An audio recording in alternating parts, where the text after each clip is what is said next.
Good evening, and welcome to another chilling episode of the Awesome Comics Podcast.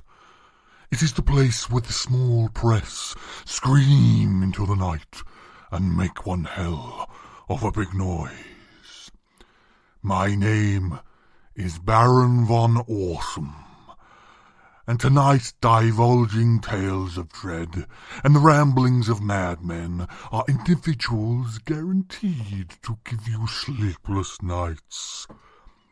Your host with the most and master of dark ceremonies is responsible for tales such as Murder Road and the Red Mask from Mars, and his name is Vincent Hunt.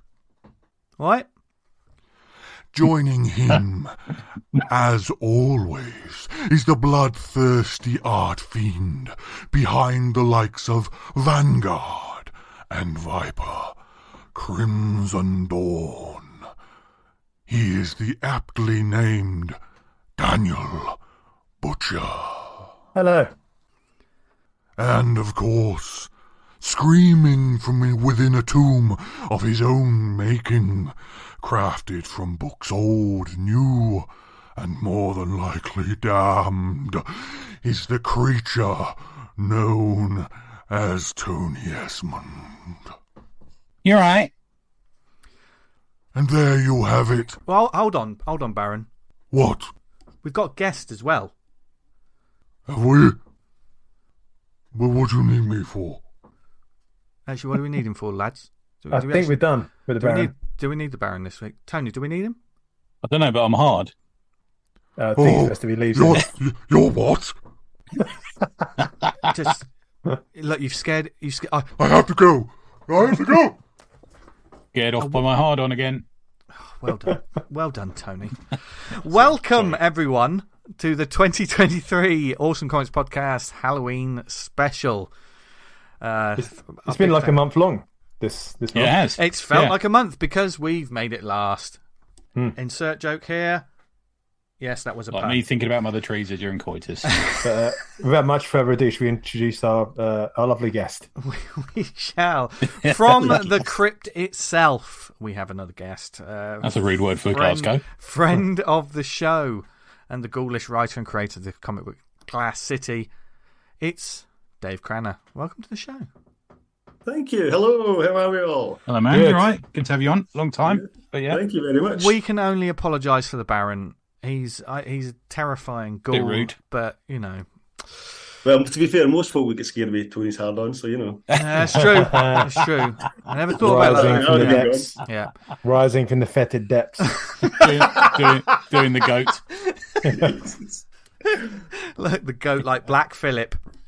Oh, that's a scary beast. Yes, we're going to be finishing off our spooktacular, which I think is I always used to think was a cheesy word, but now I'm just leaning into it. Spooktacular is a great word. Well, we've done loads of horror comics this month already. This month we have. I mean, we always like to just delve into horror occasionally, but we just spent a whole month of looking at different sides of horror comics, whether it be writing, old and new, old and new, everything. It's been good fun, but this is obviously the Halloween special, and this week we're going to be looking at some big screen horrors, whether it be monsters, slashers, anti-heroes, maybe some comedy horror, all kinds of things that you see on the big screen, but how do they translate to comics? And sometimes you think, when you read a comic of it like that, you just think, yeah, it's not that easy to make comics, is it? No. Do you know what I mean? Some people just can't seem to do the adaptions. But we'll be talking about all that and more. Remember that used to be massive, didn't it? Shit adaptions. Yeah. The world's changed a bit, didn't it? But it used to be terrible. It used to be easy money. Just bang out a shit adaptation and people would buy it. Yeah. But I bought all those Lost in Space comics. They usually put a bit of effort in on the cover. So you're like, oh, look, this is a quality product. You open it up. The covers are always usually where the money is, aren't they? Especially when you're getting to the more independent publishers who somehow have managed to get hold of a license. But I was reading Black Scorpion this week from. My do you remember that series? That short-lived series. Yeah. Fucking hell. That had a Yeah. couple of movies as well. I think most of it's available on YouTube, isn't it? I think. I think it is, mate. Yeah. Yeah. It's Who's pretty rough, but in Black Scorpion? Sort of sexy Catwoman lady with a car, sort of. Is that around the same time as Mantis and all those sort of series? Sounds good, I've got to say. Yeah, it's a bit like the porn version. If it's like a softcore porn version of Mantis, I'm going to say. Okay. Yeah.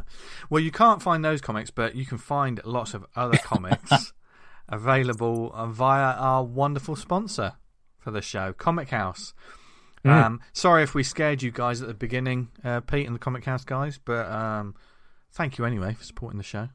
And if you go to the Comic House website, you can see loads of comics on there because they love indie comics as much as we do, and as much They're not scared of them. They're not scared. Actually, I think we'll all be scared by the end of this show because we don't know how it's going to go. I'm scared already. Dave is terrified. Dave's having second thoughts. He's already. like, I'm sitting in the background going, am I on the show? It's like, is there a key to this lock? What are they doing? He keeps thinking to himself. Yeah. Well, it may be a nightmare for him, but I tell you what, if you want a dream load of comics, I knew that was coming. Comic House, they have a section on their site that's full of like stuff that you need to check out, as well as their own app. It's like Netflix comics, so £3 a month you get access to that enormous library, which is growing all the time. There's a 14-day free trial, and Dan, what's on there at the moment? Well, I thought we'd give a shout out to Hellbound Media, who have been producing. What is Halloween without our friends at Hellbound, eh? Hellbound Media. Oh, sick fuckers. On the app, you can read Mandy the Monster Hunter, which I know you've done some work for. Vince. Yeah, great. And one of our favourites, Slaughterhouse Farm. Oh, yeah, we like that one. That's fucking mental. Which goes there. Yeah. Hellbound are great because like they just tackle all different types of genre books, but like say Slaughterhouse Farm, you have to go there, don't you, with a name like that? Yes. If you like horror films that are like, oh, don't make a sound or the ghosts will come or something like that, you won't like Hellbound Media. No. If you like fucking Giallo, fucking full gore, you'll like Hellbound Media. Hellraiser, those kind of books like that. Yeah. They're definitely Italian just the shock, really, aren't they? Shock horror. Yeah. Have they ever been at the Tony? I know you said about the satanic market. Have they ever Hellbound? I don't think they have. No, they'd fit in quite well there. Oh God, yeah, they would. Boys, if you're I listening, might mention it to them when I see it. Yeah. Hell Satan. Anyway, no, I'm only joking. I only sold my soul to Comic House, and for only £3 a month, you get access to this for a small sort of sponsorship fee. We're still doing this. Oh, Dave, this goes on. The rest of this show is just a sponsorship ad. That's the way it is. Still going. It goes on forever. If you want to find I out, feel for you, Vince. I really do. I feel for you. It's going to be tough. Thanks. I truly. Earlier on, before we pressed record, Dave went, "Is it always like this?" And what did I say? I'm afraid it was. No, it's worse. It's worse. But there's a 14-day free trial, so go to comichouse.com to find out more today. And thank you to them, as always, for supporting the show. Yeah. And thank you to you, Dave, for joining us this week. Yeah, cheers, Dave. No worries. My pleasure. Now, you have been out and about on your travels. I mean, never mind those... You look like you're in your summer house at the moment, though, Dave. I'll be honest with you. Yeah. You're in a summer house. Yeah, on his yacht. Yeah. It's my room at the back. Okay. What, on his yacht? A very small conservatory. His yacht has a conservatory. Fucking hell. They're posh up north. Yeah. Yeah. So you've been to, was it back issue Bonanza? Back issue Bonanza, the Halloween spooktacular. Yeah. Oh, good. It was really, really good. So it was in Renfield Street in Glasgow, just a kind of big hall. It's mostly back issues, to be honest. There's a few indie tables there. But it's just comics, there's nothing else going on. There's no Funko Pops, there's no prints or anything like that. It's all just comics. So it's a great community. 11 a.m. to 4 p.m. It was busy the first 3 or 4 hours, reasonably not as busy as everyone would have liked it. And I'm not kind of speaking out of turn there. John Farman, the organizer, he said the same thing. Right. However, it was busier this time around than it was the first one, which I think was in March, if I remember correctly. Yeah, okay. So it's going in the right direction. Yeah. And it's just a nice, it's a good vibe, because it's I mean, I more than doubled my table money, so I'm happy with that. That's all right. Yeah. I think I was speaking to Cannon yesterday, and he was on his way home, and he was saying it sort of skews older. There's an older clientele at it. Is that a right thing to say? I think. Would you agree with that? Yeah, I would say so. I seen like a couple of, I seen maybe one child actually, and Right. a couple of 13-year-olds or whatever. It's definitely kind of 25, 30 and above kind of idea. Yeah. Which is fine, you know. I mean, I picked up some absolute bargains, right? I'll tell you what I got, right? Yeah. I mean, honestly, I'm over the moon. I mean, I came back with a heavier bag than what I left with. It's pretending to your missus it's lighter. Yeah. Oh, no, it's all right, Exactly. right. Back in steaming drunk, she's looking at me as I'm fumbling in with my bags and stuff. So I picked up issues 1, 2, and 3 of Nemesis Reloaded for £1.50. Nice. That's all three together, you mean? Yeah, that's All fucking three together for It's each. £1.50. That's a good bargain. value, man. I Yeah. know. And I got volumes 1 and 2 of Human Target. Nice. Which one, the Tom King one or the Pete Milligan one? Peter Milligan. Oh man, that's good. Yeah. Yeah. Funny enough, I was Yeah. talking to Johnny about that yesterday actually as well. Milligan's Aye. a great writer, I think. It was basically Johnny's like, don't leave this table without buying that, Dave. Ah, right. So Okay. I picked up the Cool. first one. He's like, get the second one as well. He's like, trust me, you're going to thank me for it. Yeah. And so I had to get away from Johnny because otherwise he was just firing books at me. It's like, stop. So I picked up Human Target, volumes 1 and 2, 100 Bullets, volume 1, Oh, nice. and Heavy Liquid. Yep. I think Yeah. is that just one? Is that just a one-off? Yeah, it's one.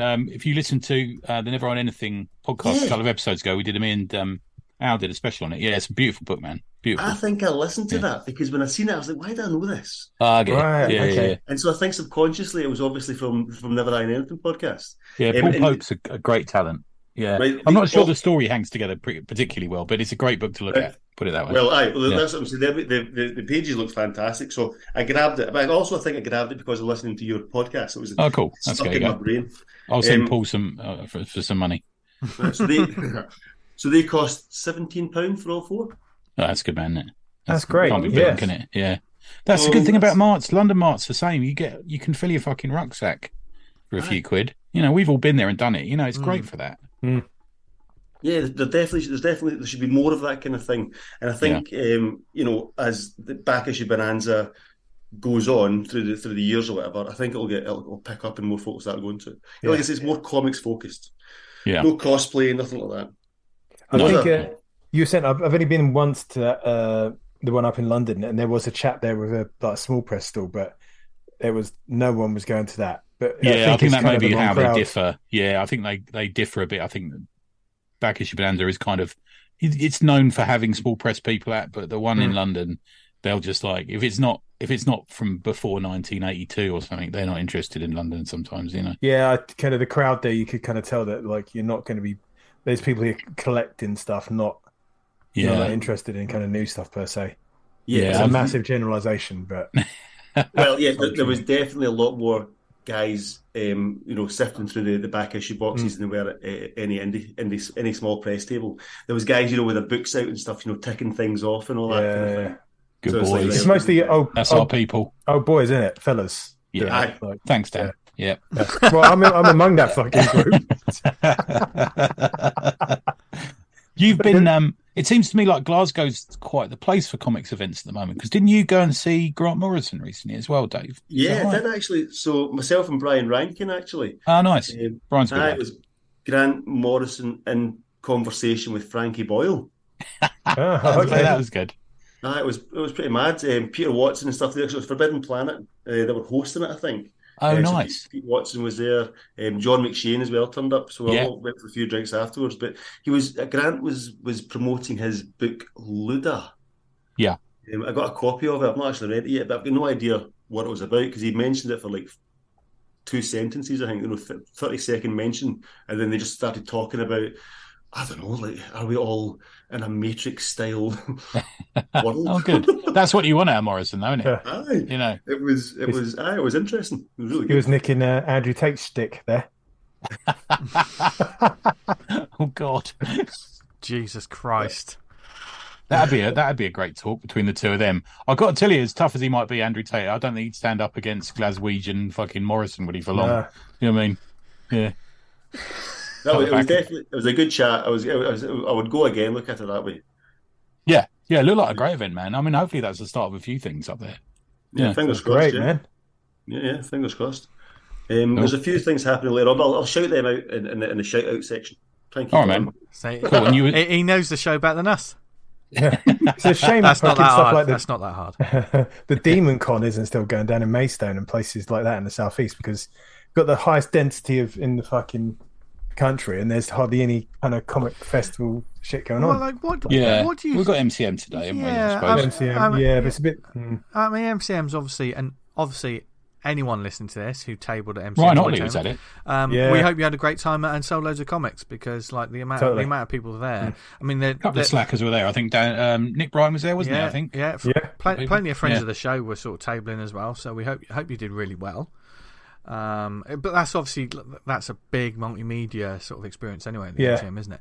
But when it comes to like these, certainly like the smaller events, and you brought up a interesting point, Dan, that like sometimes I think when like a specific place should I would have thought it should have more comic book type events, and it surprises me that they don't. And that goes for stores sometimes.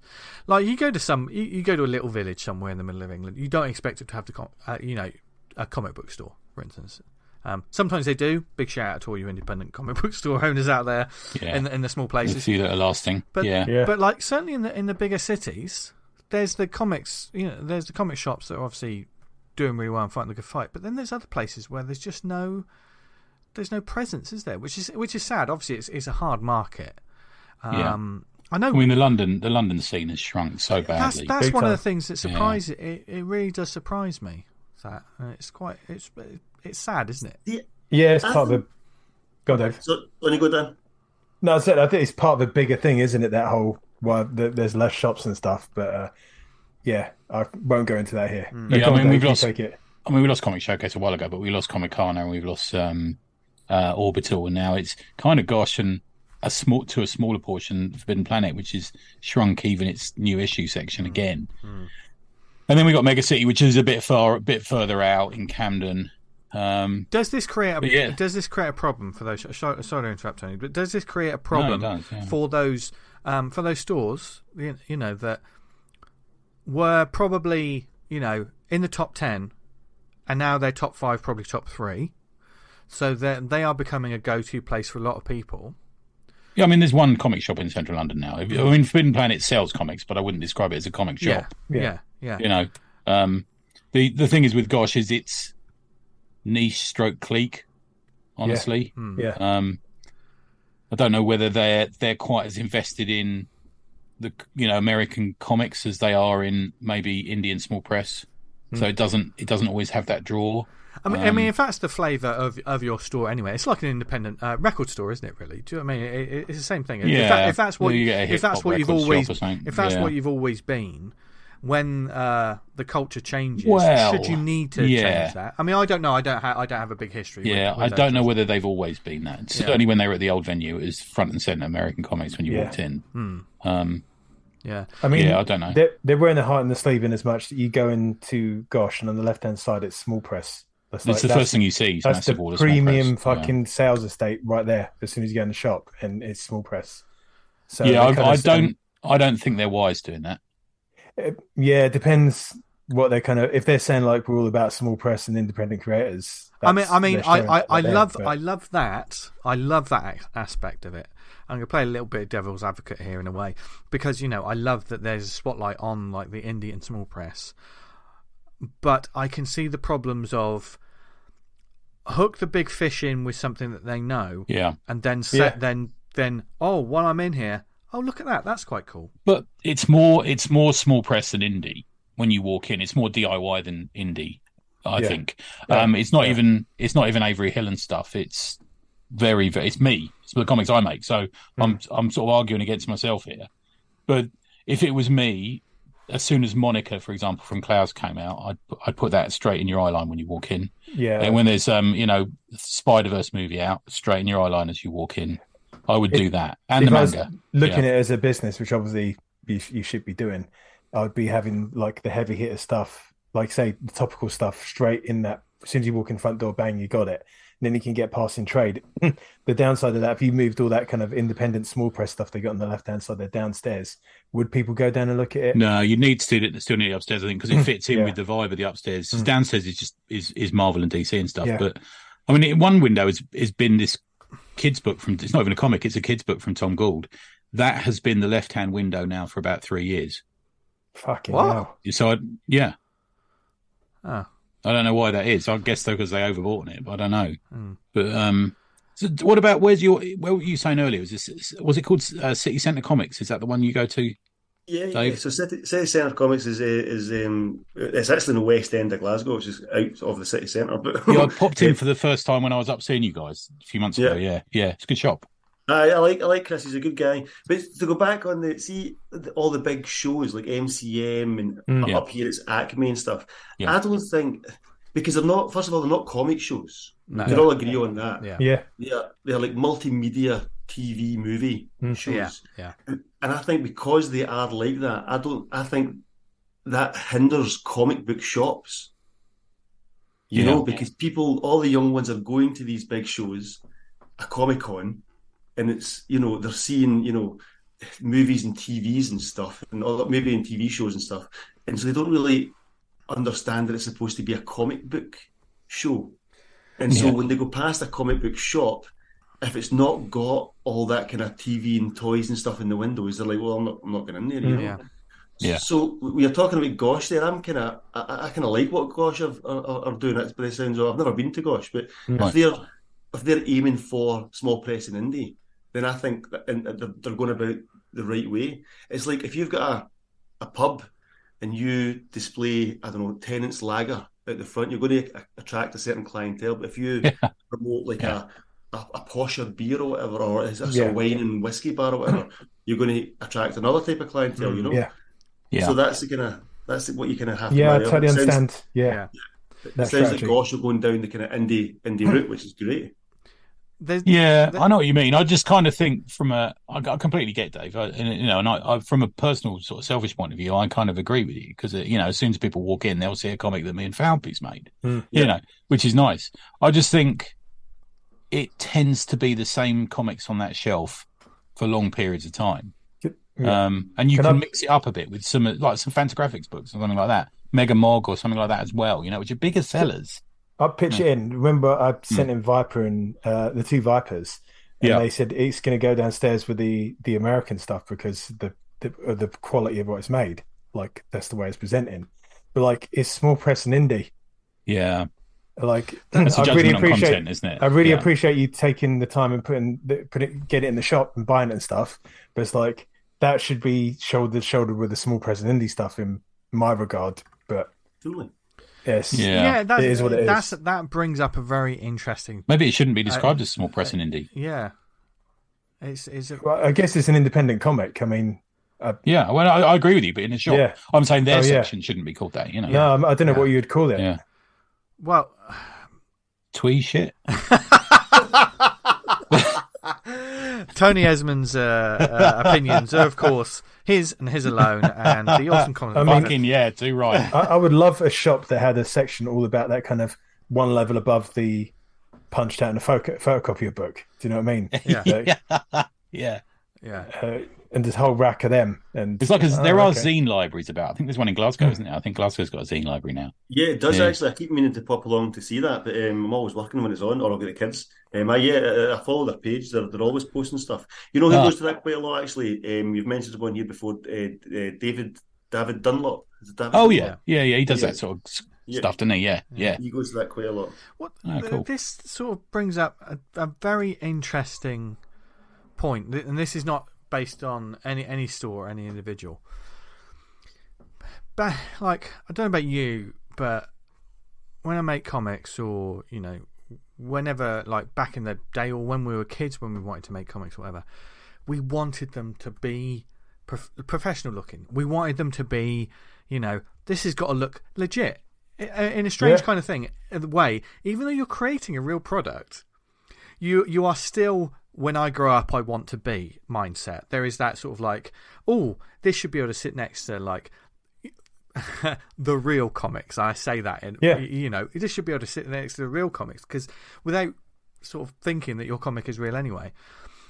And then, in some ways, you do that, you achieve that, you have this, professional look, you've put the hard work in, and there's the professional look and the professional finish.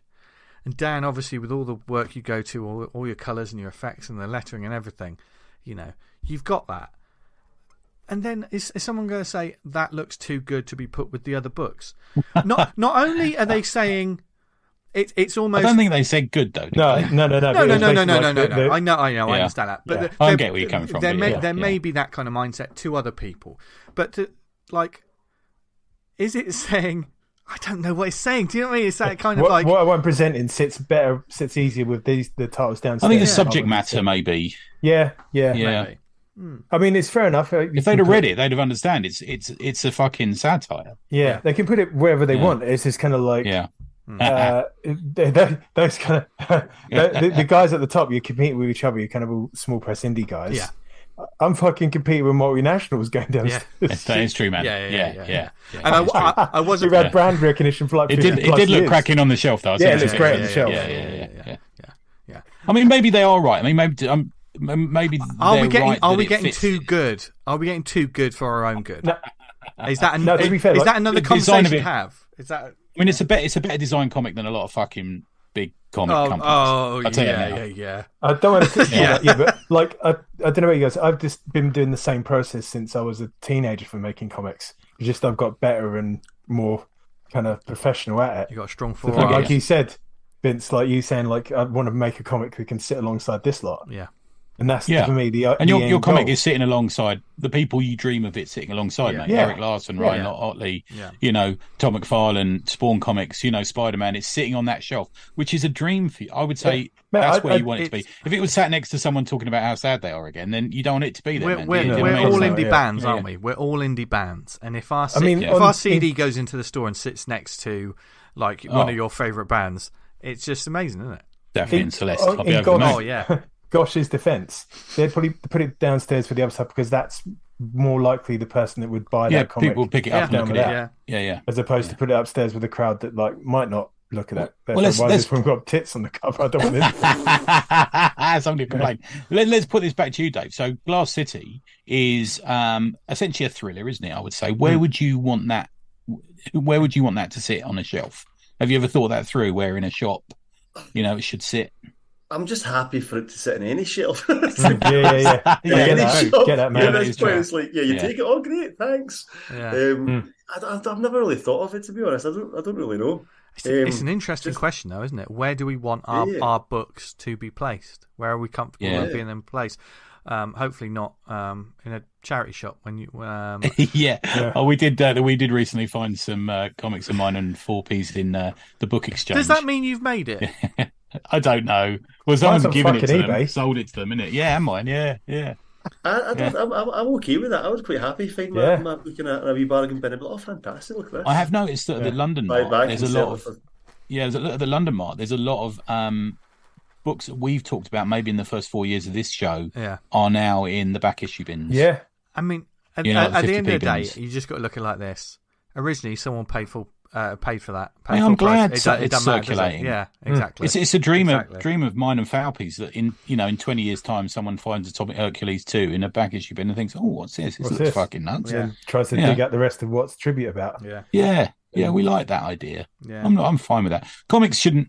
Says a man who's like an absolute fucking hoarder. Medically diagnosed hoarder of some form or the other. But I kind of like that comics move between friends and hands and. Yeah. We share images and and we do it, don't we? We talk about it. It could be worse. They could fucking throw the thing away. I'd rather they sort of pass it on and I've done that. I love between the three of us, Dave, I occasionally do an unboxing video and then a binning video. But yeah, that does happen occasionally. Recycling, sorry. Yeah, I'm always green. Yeah. Like the Hulk. Yeah. There's a lot more to that topic. But but that's interesting. Sounds like an interesting conversation. Yeah, but even from a sort of bookshop point of view, your book's a thriller. Where would you put it, Dave? Sci-fi thriller? Where would you want it to be? You know what? I think about this quite a lot, actually. So, I mean, it starts off as quite kind of noir detective, sci-fi, and then it's kind of ending in kind of horror, to be honest. Yeah. Nice. I think is kind of the way it goes. The last book, which is hopefully going to be released next year, is it's kind of delving into the kind of horror aspects of it, but then it goes sci-fi again. I mean, there's there's demons and devils and stuff like that, so it's a bit mythological. I mean, horror. We've often talked about this. Horror is something that can creep into anything, can't it? Really, Batman on occasion is a horror comic. Even Superman has been. I think anything that's gruesome and dark is really kind of that's what I would class as horror. Yeah. Like Croydon. Yeah. There's another thing with horror. It brings stakes into it, as in when horror is brought into the table. It's like there can be loss here when there's the horror aspect is introduced because that's part of the genre. And that's something that often is sorely missing from comics. Is the jeopardy, isn't it? Yeah, yeah. That's a much better word, T. And that's certainly something you can explore more with indie comics, and because certainly like the IP rather than the characters now, because that's what they are now. Yes, occasionally they do it. So I was listening to EOC were talking about Walking Dead this week, and they were saying everyone fucking dies in it. But where would you do that elsewhere? Where could you do that in a superhero comic and keep going for another 100 issues? Yeah. It's a good one for that horror, isn't it? Yeah. It's it's real life stakes. I know we're not talking about, but big game. Fuck me. Yeah, that's loads of people get fucking taken out. Let's wait till it finishes, Dan. Yes, we got another 2 weeks. I've not read issue 4 yet, so just okay. Just be careful. No, there's gonna be no spoilers. It's a ban on it till the last issue, and then we're going to kind of crack it open. Yeah. I mean, I know you don't want to talk about it too much, but every single issue has just been phenomenal. It's like, what is going on here? Yeah. I don't want to say anything else because I'm going to ruin it. Exactly. If that was like the big DC or Marvel event stuff, like, man, these 6 issues and like the whole fucking status quo changed, and then you go back for it there. I would like... mate, talking big events, I wrote an email to Gosh this week saying, please don't give me any more of that Night Terrors shite. Really? They wrote... They wrote back saying, I don't really know what that was about. I think it's because DC were moving house. What a horror show. And speaking of horror... many different types of horror there. Yeah, many different types of horror, of which... we're gonna... comics. Corporate comics. Well, and certainly, we may be talking about some comics that aren't necessarily the greatest, or maybe they are. Maybe there's some diamonds in the rough. But this week... for the Halloween special, we're looking at horror travelling from the silver screen to the comic page in its own kind of maybe back again. And maybe back again. And because the connection between movies and media and comics is a permanent link that once made could never be unmade. Adaptions going in both directions. And horror is, of course, no stranger to that. We all love watching a scary movie, and Halloween is the season for that. But how do movie monsters translate to the comic page, and vice versa? Horror characters and those sort of vibes and the sort of the atmosphere that they're going for. Can comic teams capture the same magic that the movie makers do, which is also a topic by itself anyway, because they're very different mediums. But I've been, throughout my history as a comic reader and a creator, all through the years, whether I was buying a title and there was an advert in the back of one of the issues, or I just see some weird random reanimated comic for 50p at a Comic Mart or something like that, I've always been aware of the weird, wonderful world of sort of horror tie-ins. You can't call them adaptations because it's not an adaptation of an existing story. Usually, we're talking about like what fresh meat, which is a horrific term, can comics bring to this sort of topic and genre? And we've each we've got different sort of characters and comics to look into. Me and Dan, we went for some slashers, didn't we, Dan? We did. Yeah. We did indeed. Some heavy hitters from Hollywood. And, I mean, they're all... I think we've all gone for American... We're all looking at American characters, aren't we? That's what we're doing with this. Yeah, mine is. Yeah. But to start us all off, before we get into like the characters themselves and the exploration of this, those sort of... What will we call them? Tie-in series comics? Is that the best way? Yeah, I suppose so. Yeah. In your honest opinion, that was what they used to be called. Yeah. In your honest opinion, are they any good? They're of varying quality. They used to be fucking a catchphrase for just being shite. I remember buying the whole run of Lost in Space and Quantum Leap comics, and they were just fucking terrible. I'll be honest with you, but I bought them because I was an idiot. But they come and go, don't they? There's a few good examples of it and a few bad examples, but I think generally they were seen as like a quick, rushed off kind of thing, weren't they? But then again, you do get things like the Alien adaptation and Sienkiewicz's June and stuff like that. You do get good examples of it, but I think often it was considered. Is it? I mean, the RoboCop series had its charm, but no one would ever say it's high comics, would they? No. Yeah. And Aliens is a good example of this, isn't it? Because it's taking a sort of horror franchise and horror sort of idea. But the point is usually with the creative teams to create something new, isn't it? Your original story for these things. I mean, I would have thought if you're not going to bring something new to the table, then why do it? Does that make sense? Yeah. I think a lot of it comes back from the days before we had, even before we had VHS tapes available easily to see stuff. Is like, for example, the first time I saw Blade Runner was the comic. Right. Yeah. The first, like, it was a bit like the novels. First time I knew anything about Return of the Jedi, I read the novel.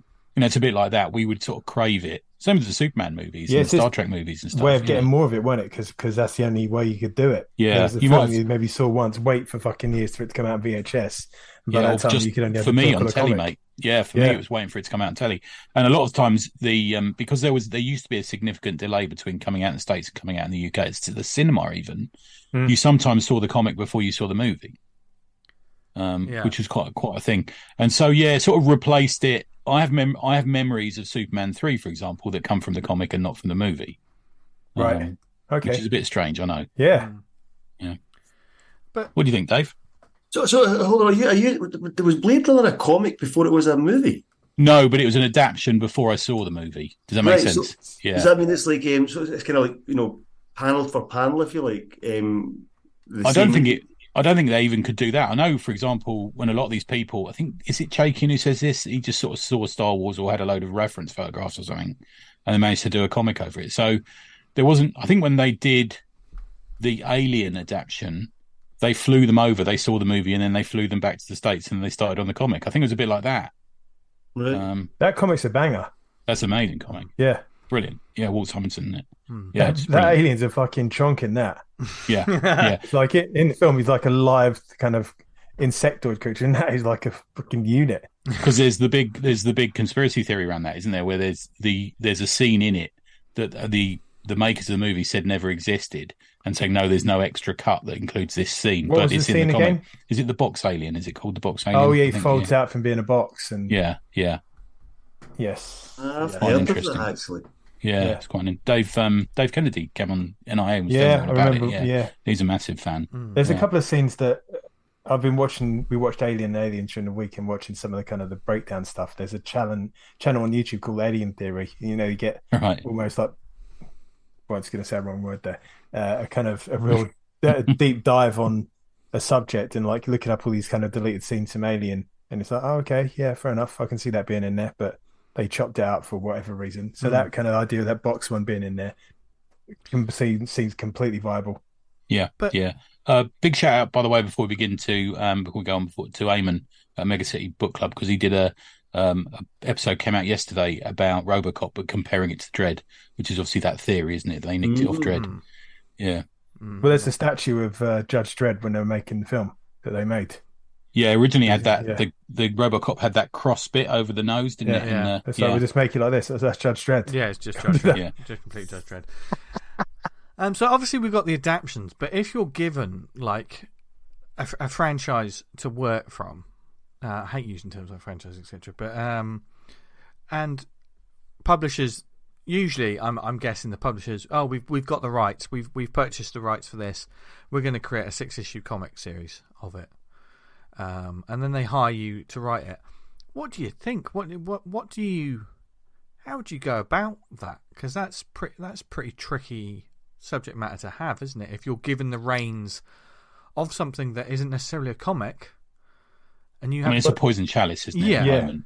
You know, it really is. I think especially when in the stuff that has got very polarized fandom, like Star Wars or Doctor Who or Star Trek or something, you do a comic, now get it right, you're going to get dunked immediately, aren't you? I guess back in there, it's more one or two things like, we've got this license and it's a fucking license for us to print money. But at the same punch time, out any old shit. The horror almost sits in a lot of these horror franchises and these horror characters. They sit in that pocket where I think, maybe in a lot of ways, they're safer than doing these bigger, Star Wars, anything like that. Yeah. Someone asks you to do a Michael Myers comic, it's not going to get the same attention as everything else, because horror has that sort of view on it anyway, don't they? That sort of like, oh well, it's just that. Well, they change every iteration as well, because like you might get rules and law set in one film, and you get to the next film in the series, because there's no planning in between. It just, this film done really well, so we're going to do another one. They change it up again, so it's kind of, if it's slightly different in the comic, I think people were a lot more kind of willing to accept that and just okay, this is what it is. Yeah. I think with the growth of indie publishing, and when I mean that, I mean like not Marvel, DC, or Image. I think, especially from the 80s onwards, it was an opportunity to cheaply make IP comics, franchise comics, wasn't it? And we saw it happen all over that world of comics. Yeah, I was looking at Caliber Press's Moontrap the other day. They more or less make an adaptation of anything. Yeah. Back then. I remember, was it First Comics did like a Terminator, and I bought a couple of issues, and I was like, this is fucking dreadful. Nothing like the film. That's the thing, is you went in wanting something like the film. That's the problem as well, isn't it? Yeah. Yeah, because that's it, isn't it? we want, we're the eternal hypocrites. We want something fresh, but give us the flavour that we like. I guess that's where you go to a sequel to a film, though. Like, you kind of know what it's going to be. You just want the same kind of hit once again. But bigger and better. You just want it bigger or better. Yeah. Is it less about the name creators? Because people will buy comics based on the creators, but I guess they're less likely to do it sales-wise on an IP comic. It's more likely to be fans of the IP than the franchise, than the creators. Depends, doesn't it? It depends. That Hawk the Slayer comic, I would have no interest in that. But when it's like Warren Ellis doing a Hawk the Slayer comics, like, okay, Garth Ennis, I'm going to give it a shot. Yeah. You know what I mean? Because otherwise, it's like, well, that's going to be a load of old tat, generally. Yeah. Which is interesting, isn't it? Yeah, let's put this to Dave. Dave, would you buy a comic based on the fact that it was from a franchise, a movie, TV franchise you liked? Would that be a draw to you buying that comic, or would it be dependent on who the creators were? I'll see. To be honest, I always think that I don't think I would be the creator over the franchise. Right. I think. But however, is that because I'm, the age I am? Would a kid go towards the franchise over the creator? They probably would. So I just always, I think I'd just be disappointed, really. Because if I enjoyed a film, for example, whatever film it is, Terminator, for example, and then exactly like you said, when you go to read the comic, you kind of want the same as what the film is. Yeah. And you never, the chances are they're not going to, be able to achieve that, or they're not going to write it as well, or I don't know. The other thing is, and you touched on this in the Slack the other day, if you're doing a Terminator comic, right, and if you've got the image in the comic as Arnold Schwarzenegger, that kind of puts me off straight away. Yeah. Okay. Yeah. So do you think sort of wheeling it slightly back, do you think that comics historically, franchise comics were made with less craft because they knew people would buy a Star Wars comic because the Star Wars comic has just come out, so they weren't quite as fussed as making it, next Dark Knight or something? Yeah, I think so. I think what they do is they go, this is a quick buck here. We can, we can sell this to, whoever. They'll see the comic, they'll see the Star Wars, whatever it is in the shop window, and they'll be like, I'm going to buy that comic. So they don't really need to make it as good. Yeah, they're created for a fandom, aren't they? I mean, like, certainly if you look at someone who's a massive fan of Chucky, for instance, just take someone like Chucky. It's like, I've got one of those people that's like, I've got a room dedicated to Chucky. I've got all of the VHSs. I've got all of the Blu-rays. I've got the Chucky. Do not go out on a day with that. I've got the Chucky doll. I'm wanted in 48 of states.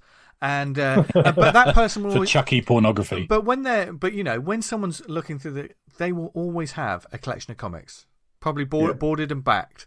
You know, they've probably bought them, read them, immediately just put them in their collection. Yeah, if read them sometimes. Exactly. I'm going to hazard a guess. Yeah. So these are comics made truly for a collector's market, especially because, and I think in some ways that's surely the only way how some of these absolute tiny publishers who you've never heard of, like I don't know, like Rainbow Gargoyle or something like that, all of a sudden they're like, why is there a Bride of Reanimator comic coming out? I've never heard of these people. Yeah. We've got the Cannibal Holocaust license now. We're making comics. Yeah. But you make that because you know someone's going to pick that up, isn't it? Yeah. But and kind of hit gold and sell it at horror festivals and sell it next to the vinegar fucking shelves in a video DVD shop and stuff like that. If someone picks it up who's kind of a fan of the franchise or the films, whatever, and a decent writer, sometimes they can come up with stuff which is like, man, this is pretty fucking good. Yeah, it's almost strange. They have done. Yeah, and it is like, wow. I mean, it's terrible that we have to say this sometimes in comics when we're like, you know what, this is actually quite good. There's some that have turned the tide, haven't they? Yeah. And then there's the easy go-tos. We can talk about the Peter David Star Trek. We can talk about the Aliens versus Predator comics. Yeah. There's a few that you've gone, fuck me, this is quite good. Yeah, they know the Babylon 5 comic I really liked. They know the subject matter. They're entrenched in the lore of it. Plus they're a good writer and a good artist. I think that's what you need. But I think also, even if you've got that, it's a tricky thing to do with, especially with a lot of horror franchises where it's so much based around how you feel when you watch these movies, and and a horror movie works differently than a lot of these things, doesn't it? Yeah. So the shock element the in lore film is very basic, isn't it? The lore. I mean, one of the titles, but the character I looked at is almost the complete. Should we segue into that now? Yeah. If you like, then let's have a talk about likeness. Because I think that's I know you're going to move into that in a second, Dave, won't you? Maybe afterwards, or as we can touch on likeness as we talk about it. I reckon. Because we've got your characters are. We got some examples. Yeah, mine's full of it. But this isn't a huge sort of surgery looking at tearing apart the characters stuff. We just got a couple, and they're talking points. So keep, as always, if you've got like characters that you've seen comics of that you love, please keep the conversation going in the Slack or let us know on social media, etc. Just as always, the comics conversation should never stop because that's how you keep comics alive. But Dan and me went for two sort of franchise players. Dan, I know you were looking forward to getting stuck into this. Do you want to go first? Yeah, I went for A Nightmare on Elm Street and Freddy Krueger. Is that Innovation done that? There's 3 titles that I read. I read the first issue of each 3 comics. I read one from Innovation, one from Marvel, and one from Wildstorm. Which one do you think was the hardest hitting and the best? So what were the 3 titles? Sorry. Yeah, from Innovation. That's like a small little publisher. Wildstorm, or from Marvel. Well, I would break it down like this: Innovation, likely to be quite amateur; Marvel, likely to be quite soft on horror. And I would say Wildstorm was the one that went for it. That's my guess. I'm going to say Wildstorm. Dave? Yeah, I'm going to say the same. I think Marvel will be too tame. I don't know the other publishers, to be fair, but I agree with what the lads are saying there. Well, the Marvel one was by far and away the best one, the harshest one. Oh, wow. Really? There's for those who kind of don't know the Freddy Krueger thing, it's a massive icon on the 80s. I've seen most of the people listening will know of that character. Simon Russell dresses up like him regularly. Either that or Dennis Semenis. The chumper, like a child killer stroke child molester who kind of got not found. you, Simon. Freddy Krueger, not Freddy Krueger. Dennis Semenis, what the who escapes justice, and the parents find him, burn him, kill him, and he kind of comes back as like some kind of wraith that can haunt and kill their children in their dreams. So there's a lot of fucking layers, like psychology wise, because you've got like a child predator, child killer, and someone who's kind of getting people where they've got no defenses, and everyone's got to sleep, and everyone will dream, and the parents, the sort of kids are paying for the crimes of their parents. So there's kind of a lot to unpack in there. In the Marvel comic, it kind of dives straight into it. All 3 kind of do very similar kind of things of like there's a new character turning up to Springwood. Why you would ever go there, because the body count is absolutely through the roof and people dying mysteriously. And it starts off with these nightmare sequences that are pretty fucking graphic, like people getting cut open. There's one bit where there's a girl's died and they've got her on the autopsy table, and then her chest that starts peeling open from within, like she's been peeled like from invisible hands, and the people doing the autopsy are like, what the fuck is this? And it rolls on and they start talking about the origin of like Freddy Krueger and how he came to be, and it's touched on in the films. And in this, he's called like the son of 100 maniacs, and that's because over the Christmas period, one of the nuns at this kind of mental institution gets locked in with 100 of these inmates for 3 days, and she's basically abused and R-worded repeatedly over these 3 days. Jesus and one of those maniacs is the father. They don't shy away from that in the Marvel comic. They use that R-word that you don't see scenes of it, but it's heavily alluded to. And I was like, this is a fucking Marvel comic. I kind of flicked back to the front and was like, yeah, it is. And they sort of go there and explore that, and it's like, this is kind of like alluded to why he's an absolute horrible human being as he is. He gets abused when he's a kid as well. But it's a real kind of like, Jesus Christ, I did not expect it from the Marvel one. Like you suggested, mentioned T, the Innovation one was terrible, really poor. The artwork's kind of, imagine like a sloppily, quick painted, lots of color and movement. There's hardly any kind of panels and stuff.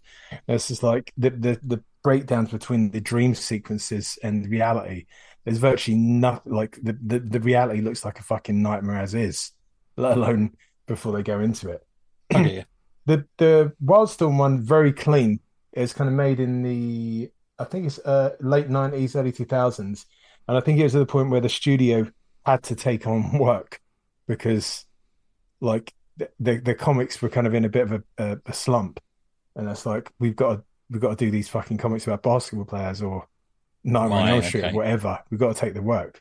And it's written by Chuck Dixon, art by Kevin West. It's passable. It's kind of just not. Dixon's normally a good read, man. It's not bad, but like if you're kind of like going for, it's more in line with kind of a lot of the film sensibilities, which is kind of like there's some scares and some horror moments. I was just kind of surprised that the Marvel one fucking dialed it up. I was like, whoa, okay. Yeah. That one, the Marvel one's in black and white, which I think helps it a lot for horror. I think with the comic series as well, with a movie, a horror movie, it's going to be 90 minutes or less, isn't it? Generally, those sort of movies. But with a comic series, you do have the opportunity to build up, I find them occasionally a bit of a yawn, but like origin stories and lore and rules and other characters, don't you? You do have that chance. The Nightbreed comic was like that. Yeah. So it really built up on what was like a 90-minute film. Yeah, you can sort of like pull out these characters of kind of like... Yeah. The only trouble with the Nightmare on Elm Street characters is essentially you've got to introduce the fresh cast of teens that Freddy's going to work his way through in the course of the story. That's it. Yeah. We've got the cast of victims, haven't we, when we come to this? Yeah. And it's the same with my pick as well.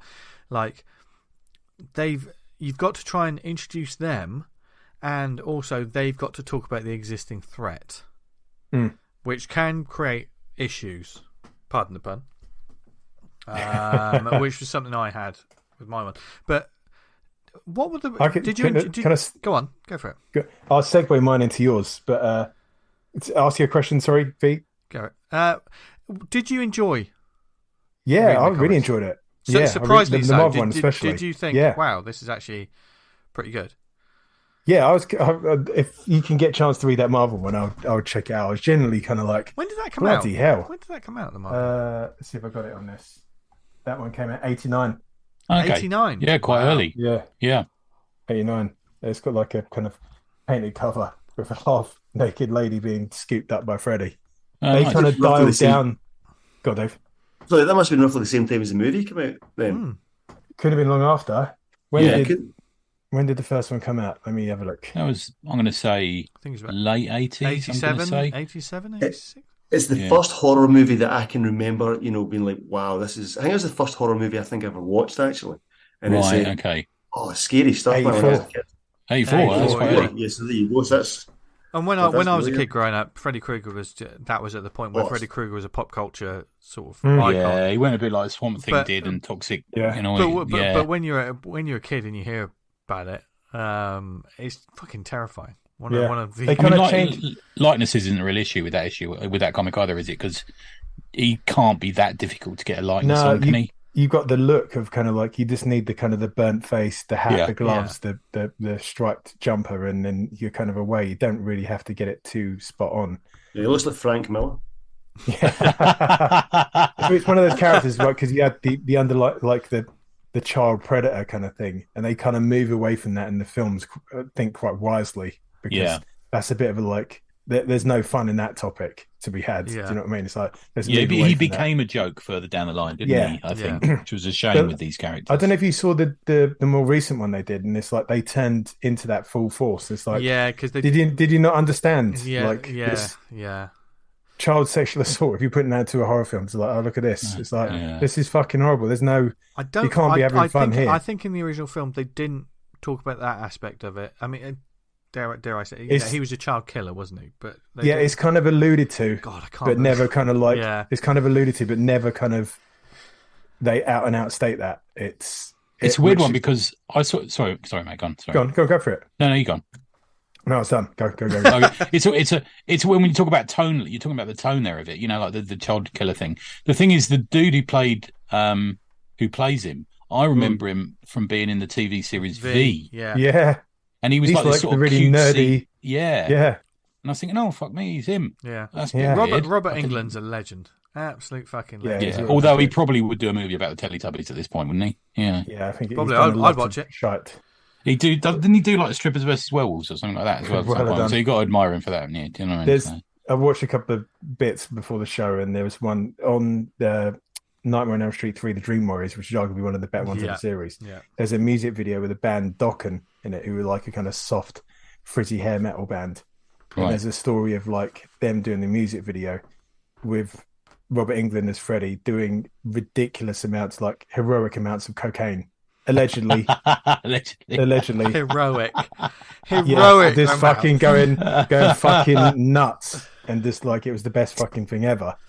And that was the 80s, there's fucking crazy like story from the 80s, like they were just all banging it down. Don't do heroic, but if you want to do it, but don't really do it. Not Dave, don't do heroic amounts of cocaine or any amounts. Okay, I'll try my best. So I'll cross this over to Beast. I don't know if you've seen it, but Freddy versus Jason. Yeah. Okay. And you think that's going to be a shit film, and then I watched it a couple of years ago, and it's the parents of Springwood are like, we got to get rid of Freddy, and the only way of doing it, we're going to start drugging our children so they don't sleep, don't dream, and they forget about Freddy. Forgetting about Freddy, he'll lose all these powers, and he's fucked. He will eventually go, and that's working. So Freddy gets in contact with Jason and says, "You got to go to Springwood, start killing teens." It's such a comic book movie, isn't it? Yeah, and then like suddenly they're all going to start believing in me again. I'm going to get back in power, and then I'm going to start ruling again, and then they go at one another. I mean, look, it's not a good film. It seems unrealistically, but it is. If you probably pizza and a beer and a few beers, it's like have a good we've read some shit reasons for team ups before, haven't we? Do you know what I mean? Yeah. But at least I can remember going down to the video shop with all my pals, and that was the movie we wanted to get was Freddy versus Jason. Yeah. And is that the one where it's Freddy's the masks in the sand or whatever, and Freddy's hand? That was up? at the end of Jason Goes to Hell. It was. It all stemmed from. It was the classic when they put the alien skull in Predator 2. They did that, and then all of a sudden, for years and years, fandom wanted it. Fandom. Oh, okay. Yeah, that's amazing. You just bang that in there, and then it kind of like, if it's got legs, it will make itself in a way. Theory. This would be a laugh, and then like for 20 years, people want it really. Or just do what Marvel do. Just put things in the post-credit scenes that are never ever going to fucking happen at this point. And now these days, most people leave the Black cinema. Black Knight. Oh dear! But what's that meme where like at the end of a Marvel film and you sit through 5 minutes of credits, and then like someone walks on the screen and goes, "Hi, I'm Blorko." It's like, okay. Yeah. I spent all that time waiting for Thanos to open a fucking cupboard. Yeah. Just to get out the debt. So moving on to Friday the 13th. Yes, Jason Voorhees. I looked at Friday the 13th because it is one of the sort of the classic simple setups, isn't it? You know, responsible for. I mean, I know it essentially started up as Michael Myers had just come out. All this money, you know, the slasher genre was booming. We all, if you're a horror fan, you know how Jason Voorhees came to be, even though he wasn't the killer in the first movie. Spoilers, but everyone kind of knows that, I think. And we know spoilers. You might got off at the start of Scream, yeah, if that's the case. And the ice hockey mask wearing killer that is Jason Voorhees, of which he didn't have that mask until the third film. Stop it, Vince, you massive nerd. Anyway, but of course, if you boil that character down to its basics and how people just know that character, in fact, how Freddy vs. Jason treated it as well. Turns up, kills a lot of people at a summer camp. They have to defeat him. They get him. He's not dead at the end of the day. You know what I mean? It is the It's the sort of movie that, along with Jesus, told me that boning is evil. Yep. It's the rinse and repeat sort of stereotype, because they certainly made lots of movies of this character, and you know what you're going to get there. You know, by the time you get to several films, it's like, okay, there's just going to be a lot of young, beautiful people acting like idiots, and they're going to die in horrible ways.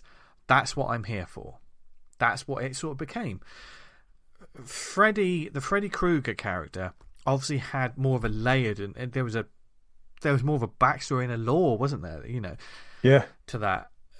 Yeah. The Jason Voorhees character, you had the lore of the first film. He was obviously this disfigured child, bullied.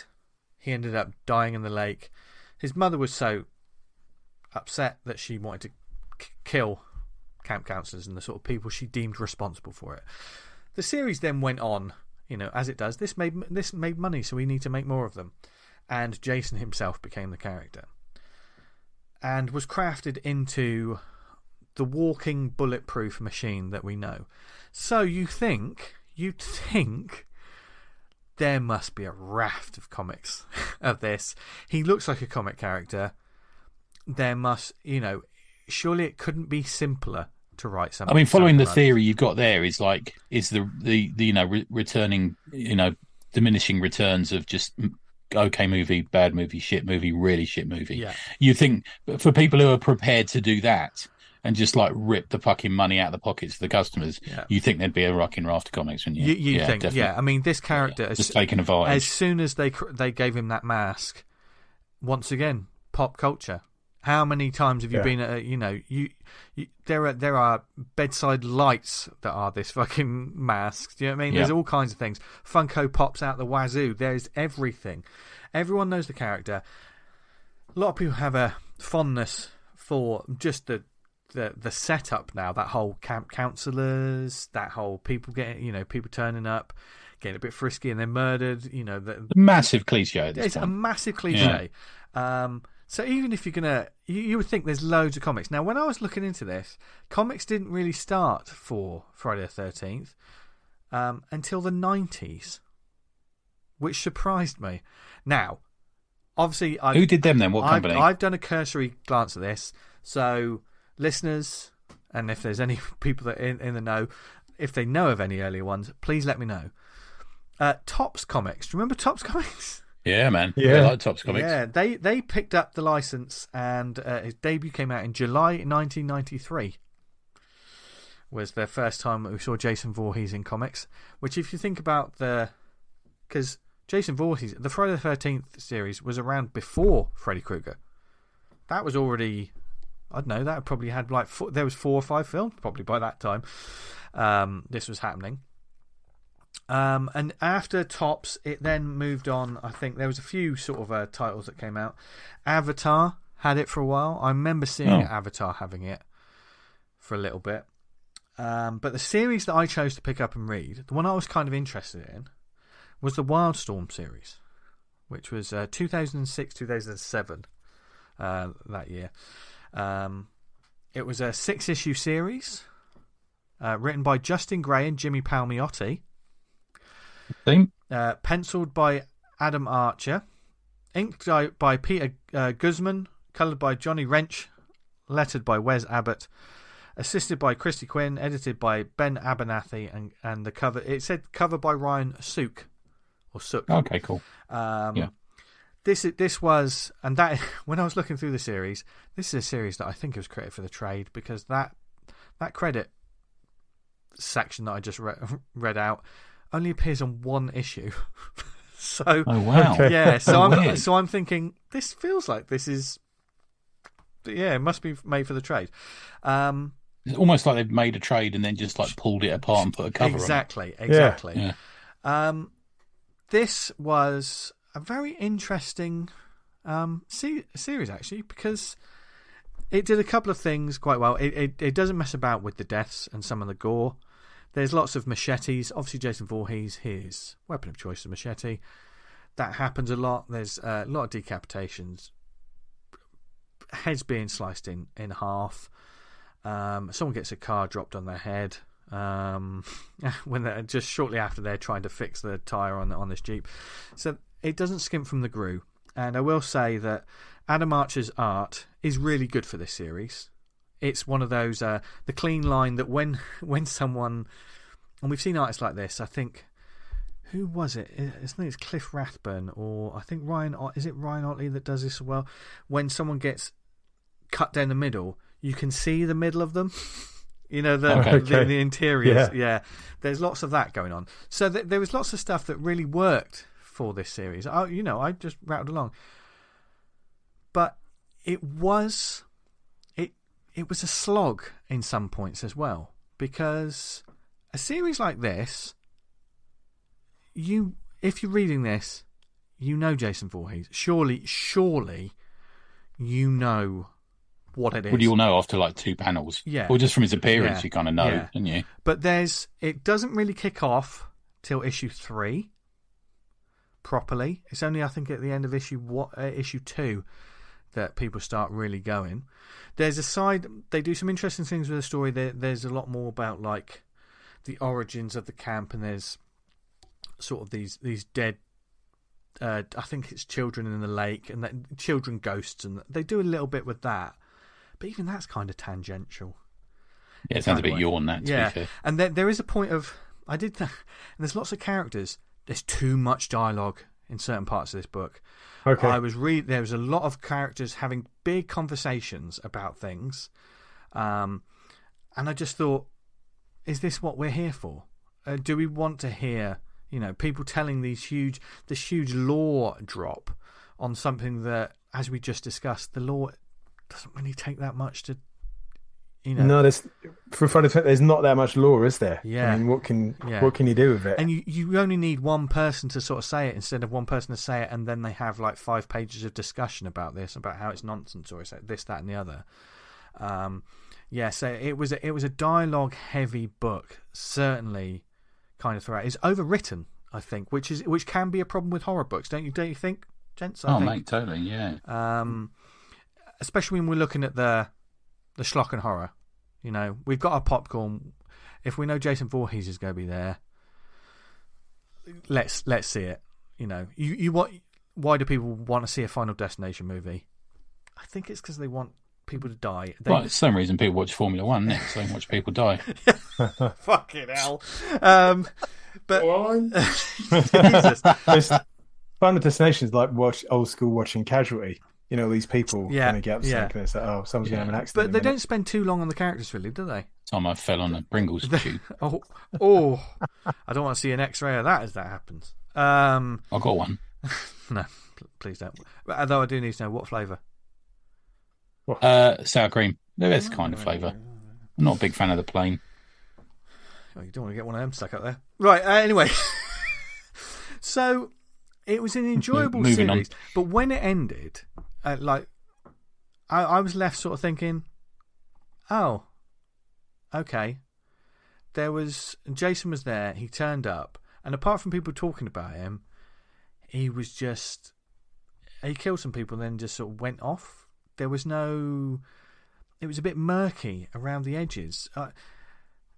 And it just led me to think. It's a difficult one to make an ongoing, isn't it? Yeah. I mean, 6 issues. This could have been easily 4 issues if you tied it down, and some of it was a little confusing, overwritten. Trying to write a cliched character, and some of the dialogue seems like that would not pass muster now, because they're writing the cliche character. And if you think about those 80s movies, those, you know, that some of that, let's face it, basic around the edges misogyny or drug references or anything like that, they're doing that and then trying to add some layers onto characters. But then, that's a shame, isn't it? But then those characters just sort of disappear. They get taken out, and it's like, oh. And this is something that gets me about, like, just horror. And how do you guys feel about this? If you're building up a character in a story, and you may be overwriting them in this book, you know, because you like these characters, and you're building them up to the point where they are a victim in this horror series. They're going to get taken out. If you've built them up so much, shouldn't there be an aftermath? Shouldn't there be an echo of, you know, if you've built up this important character and they're just taken out and people don't really reference them again, or just sort of like go, oh, well, they're dead. Well, then doesn't that render all the work you did leading up to that? Yeah. Pointless. Totally pointless. Yeah. It's like, why are you doing it then? If you're just creating like meat for the grinder, don't give it a name. Because as soon as you give it a name, you're asking people I'd to argue care. the opposite. I'd argue that you need to. There's a balance, isn't there? I think there's a balancing that act to do on it. You need to like or loathe or be familiar with a character, Absolutely, for them to be killed. Yeah. You know, if you just jumped out the woods and killed people in a tent, Yeah. it might be a good intro. But Yeah. but also with an ongoing comic and not a movie, those actions should have ramifications and implications. Yeah. I think. Yeah. So yeah. Yeah. Like, a comic's different from a movie, man. That's what we always say. Comics Yeah. got to play out differently. Yeah. In that one of those Freddy comics, the one from Wildstorm, there's siblings, boy and a girl, and they move to this Springwood. The boy dies, and then the next page, the sister's like, "Oh man, that's terrible. Oh well, back to school." It's like your twin brothers just died. Like, isn't that going to affect you at all? Yeah. You got maths first thing. Make sure you take your book. Yeah. But there was these like there was a classic scene, and we'll move on from the slashes shortly.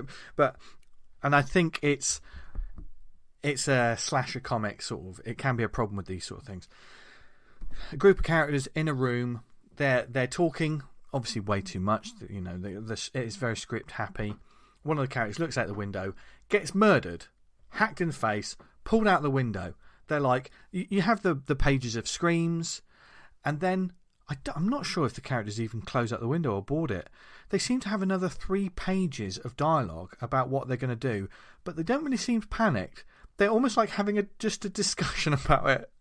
And I'm like, surely when a massive thing like that happens, we've got our foot on the pedal.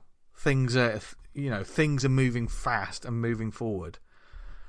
And I think sometimes in horror comics, that slips a little. The action pacing. Yeah, unless it's got something else going on.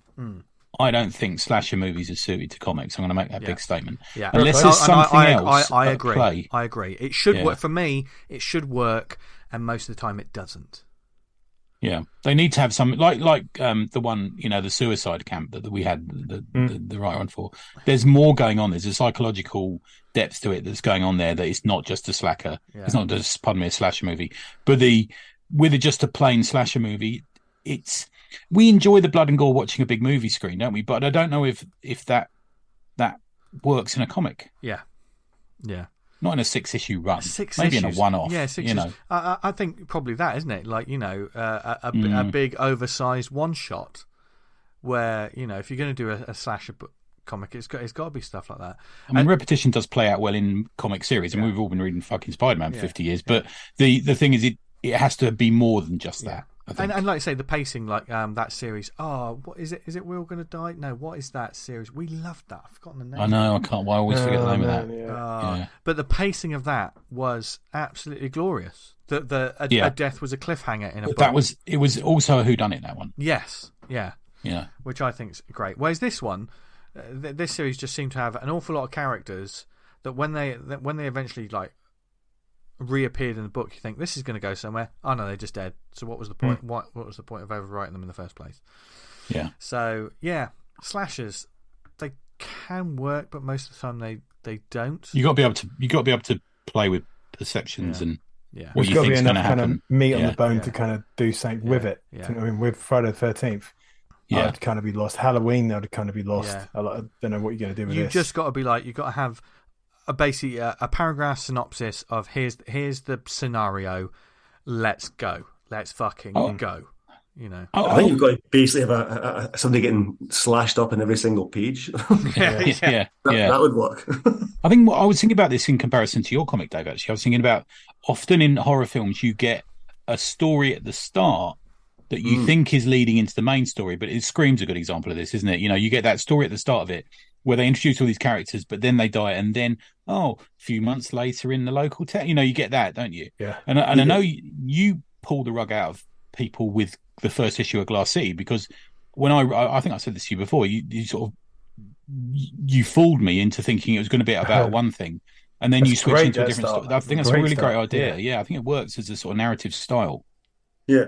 I think when it comes to kind of slasher comics and horror stuff, it kind of sets the scene as to what the murderer, or what the not so much the victim, but what the actual slasher itself, the main character, if you like, the big bad guy is going to be like, you know. So it's like they set it up, they die in a kind of horrible, terrible way, and it's like, right, okay, so this is what this slasher is going to be like. It's going to be sets the stage, yeah, it sets the stage, it sets the mood almost. Yeah, that's true, actually. Yeah. Cool. So, but certainly from that, we're going to take it a little bit of a turn, because Tony, your pick is more sort of a horror-loving, horror-adjacent comedy horror, bit of an icon themselves, though. Yeah, there's a couple of icons in this. Dan and I have done some thorough research on the subject, haven't we, Dan? God, mate, you got to research. It's unfair to the audience. Thank you. Exactly. Mine plays with the tropes of horror, and it's very, I hate the word meta, but it's very self-knowing, you know. So I'm talking about Elvira in Monsterland, and Elvira generally. Elvira in Monsterland is published by Dynamite Comics, who have just literally been throwing themselves at Elvira. There's multiple series, many of them written by the same guy, David Avallone. All the issues for this series are currently £1.27 on Comixology, so it's well worth reading. You do find that trades from Dynamite can be pricey, so it's worth looking for. Art, I can't think of giving someone more of an uphill task, because the amount of likenesses in this comic is a different one or two every single page. Is by a guy called Cuba Ball, who does actually a splendid job in it. Colours by Walter Pereira, letters by Taylor Esposito, and edited by Dave Acosta. It follows on from Elvira in Horrorland, which you don't really need to have read. I did read it. You don't really need to read it. And it follows Elvira, who we all know probably from that she did a couple of movies in the 80s and 90s. She was in America a sort of on-off horror host. Before that, I think she was a go-go dancer in Vegas, and then she was in a couple of bands. She briefly dated Elvis, and her real name is Cassandra Peterson. But like a very funny comedian, actually, to be fair. I think is probably where I put it to start with. Bit of an absolute sort of legend within that sort of horror community, isn't it, really? Definitely, yeah. And there's a lot of horror hosts. It was more of a thing in America. We didn't really have it over here. Although if you go to Talking Movies, Carolyn Munro's doing it at the moment in late night movies at the weekend. She's kind of doing a horror host role, which is kind of cool. And we had stuff like Movie Drome and stuff over here, but it wasn't like a given. So she would mostly introduce zombies from planet Arcturus from 1952, movies like the Invasion of the Green Brain, or just schlocky movies like that. And she has this, if you looked at her, you'd think she's a vampire. She's almost got that. She's got like a black beehive, heavy makeup, low cut top, but she's not. She's just this sort of horror host. No special abilities, although we get into a couple in the story.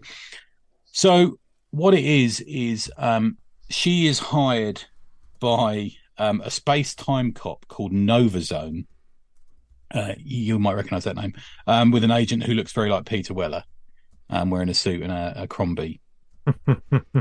To find out why Vlad the Impaler is travelling through the history of horror movies and TV shows and kidnapping versions of vampires, werewolves, etc., and to aid a villain called the Director in a big plan he has.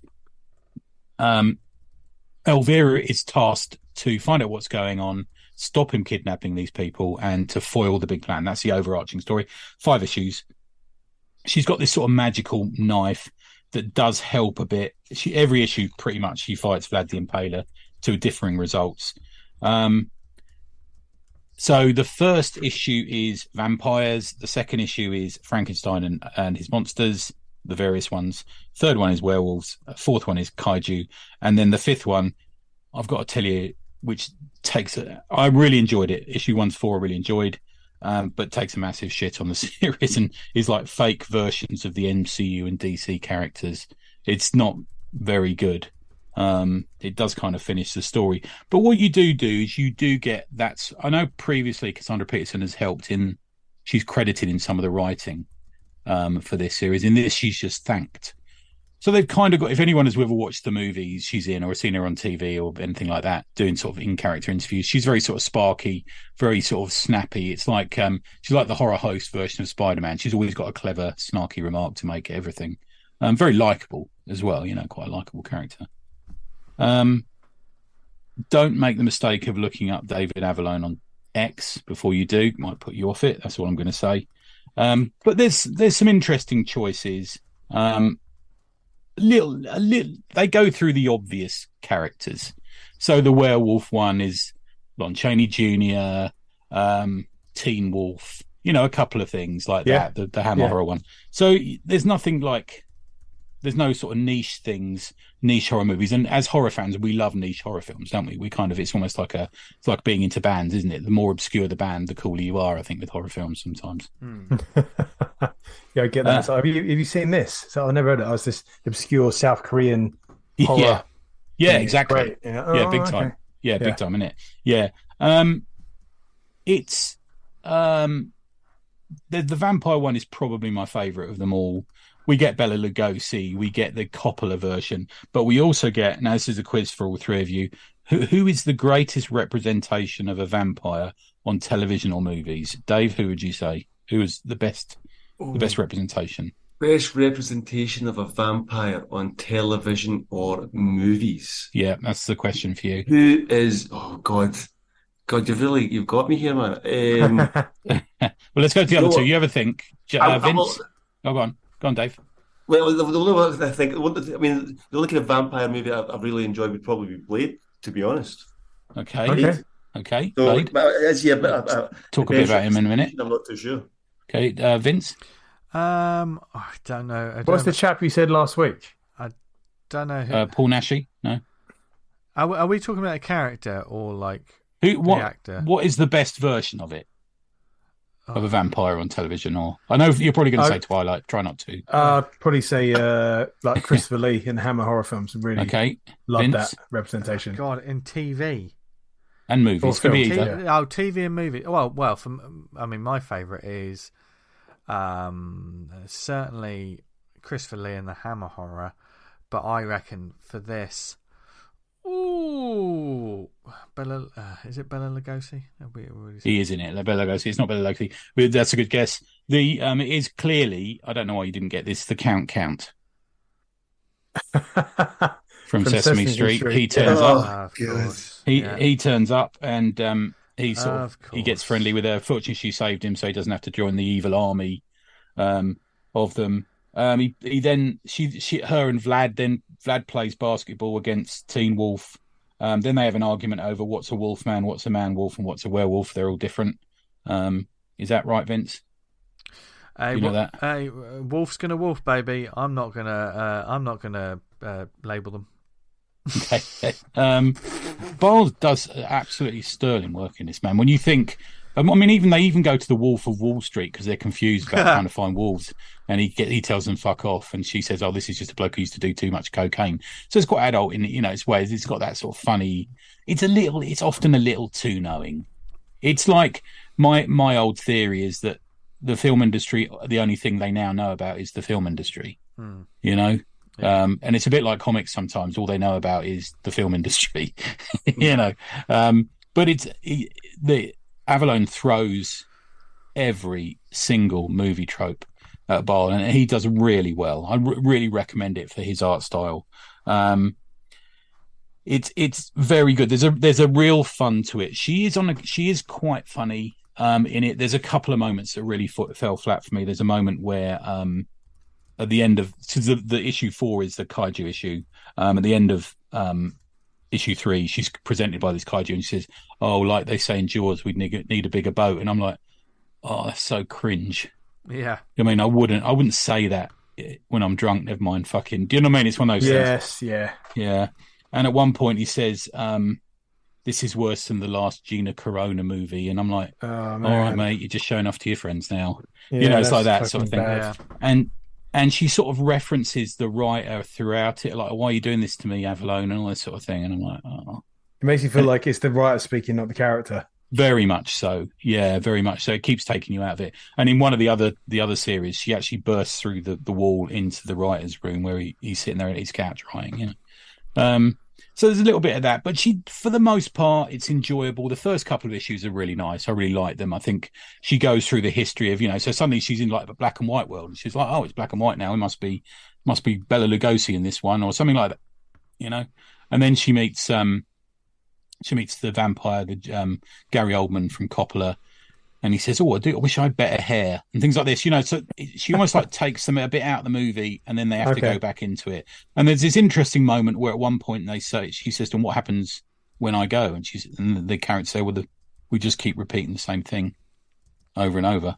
And you think that's interesting. Interesting, yeah. Yeah, it's quite an interesting They only live theory. inside that. Yeah. And Elvira's meant to be funny, but she occupies this position in the horror world. I'm not always. I mean, she's a bit like the ambush bug of horror. It's totally sort of like parody and satire, sort of like it's just a bit of fun within that genre, isn't it? Sort of. Yeah, and a little bit like the ambush bug. I don't know what it would be like going in as a 20-year-old into this. How many 20-year-olds do you know have seen a Bela Lugosi movie or something? There's not that many. No. The kaiju issue is too specific. Yeah, I've seen a lot of Godzilla movies and stuff, and she's going, "Oh, we must be in this movie because this is happening," and I'm like, too much. Yeah, but there is a mecha Elvira that turns up at one point, which is quite cool. So it's a lot of satire of these movies. She's drawn really well.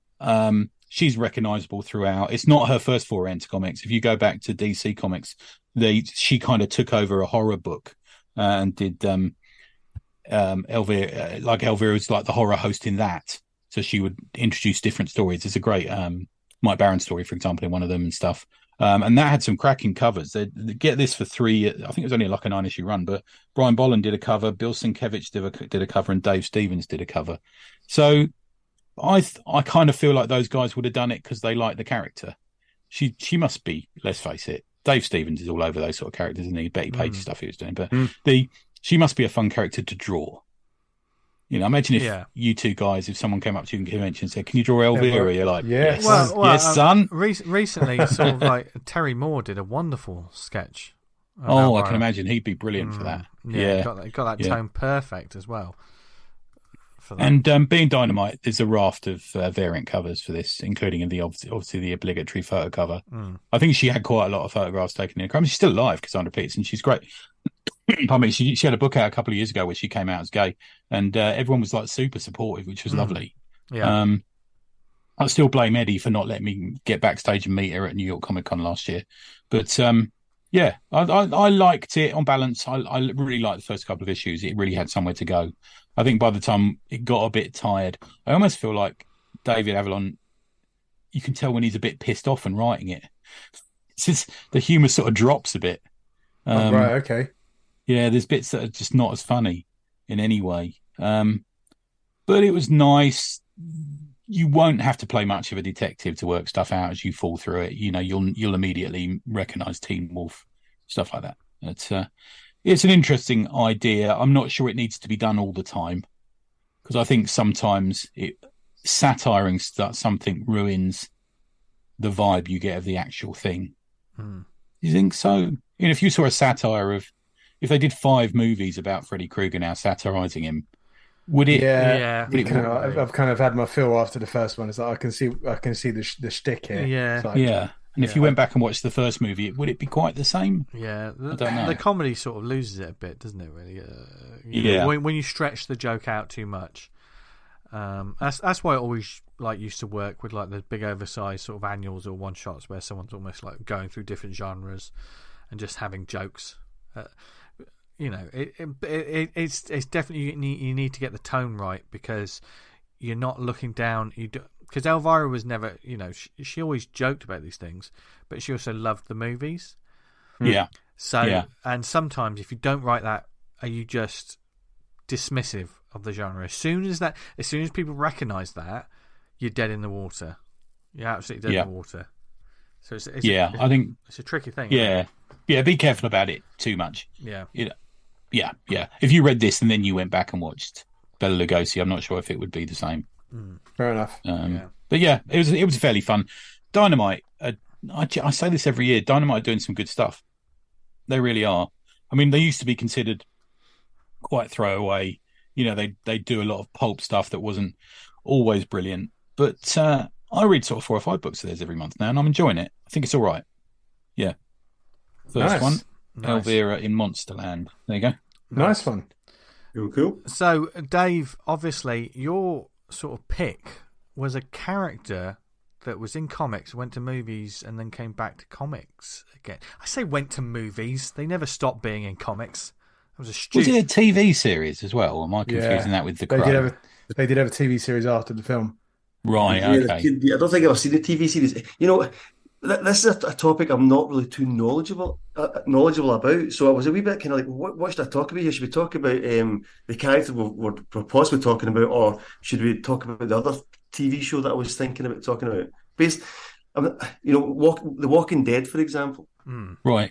So that's probably what I've read most comics about, and also watched the most TV. Yeah, it's an interesting zombie Walking Dead. So that's probably a better thing to talk about. So, I think there's a theme between them both, is how different the comic is from the TV series / movie. Because Blade, for example, when it started out, was very much a blaxploitation character for me. It looked very different. He had sort of wooden knives, and he had these sort of sunglasses and stuff. But The Walking Dead, in the most part, kept much more to the story, I think, than Blade ever did.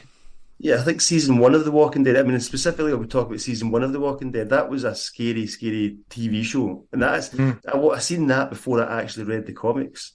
And I read most of the trades. I think I've read up to this, trade of 12 or 13, maybe something like that, or 17, I'm not too sure. And I can remember reading the trades at night and having nightmares of my wife saying, no more scary comics before bed. And so I think I did the TV show. I think the TV show did veer off a little bit from the comics at times. I'm not 100% sure. Well, we just talked about it. We just talked about it there. Sorry to interrupt, but we just talked about the value of shock is more difficult to do in comics than it is compared to doing movies. Movies, it's easy to just appear out of a cupboard and fucking stab someone in the eye, innit? But in comics, I think the shock value did work. In one of the best ways in comics was in The Walking Dead. For example, spoilers, the moment where his wife gets shot. I still remember that now. That was incredible that they did it. I think not incredible, but shocking that they did it. I'm like, fuck. Yeah. That was brutal. That was like, I had to flick through the pages, a couple of times. Like, am I reading this correctly? Is this actually what's happened here? Like, holy shit, that is what they've done. And I'm going to say they did that in the comic, but they didn't do it in the... No, they didn't do the TV show. I think that's probably too horrific for the TV show. At the end of the day, I think the people are reading the comics, it's a bit more niche, isn't it? It's a smaller market. Whereas a TV show, anyone could watch it. So the complaints on that would probably have been through the roof. Yeah, it's true, actually. Yeah. I'm thinking because it's on the TV. It's not like it's on the TV. It's not like going to the cinema where you have to pay to see it or whatever. It's maybe a bit different. It's complaining about anything these days, aren't they? Yeah. The Walking Dead comic. Certainly the Walking Dead comic has been a popular one over this past month. Dan, obviously you read a lot of it, didn't you? Yeah, I did that thing we read through and kind of got through. I still say season 1 of the Walking Dead TV series is probably one of the first best seasons of a TV show ever. Yeah. Okay. It was only 6 episodes, is that correct? Yeah. There's only half an hour each. And they were 40 just minutes, really short, quick. sharp, and just whoa, what's going on here? I mean, that was the reason I started reading the comics. And to be fair, the comics held up better than the TV show did. Once I went back and read it. But the first 6 episodes of that season, or the first season, is absolutely phenomenal, I think. I think the thing with The Walking Dead as well is it has sort of facets that are in common with a soap and not in common with a comic, because The Walking Dead, you can change almost all the cast in The Walking Dead. I mean, evidenced by the fact that Clementine Book 2, which is the spin-off series by Tilly Walden, has just come out now and is very popular.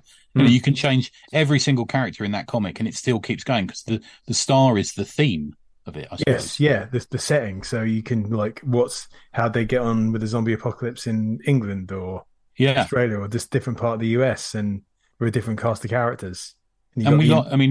Rick isn't in every comic, for example, no spoilers, but there's things that happen. You don't have to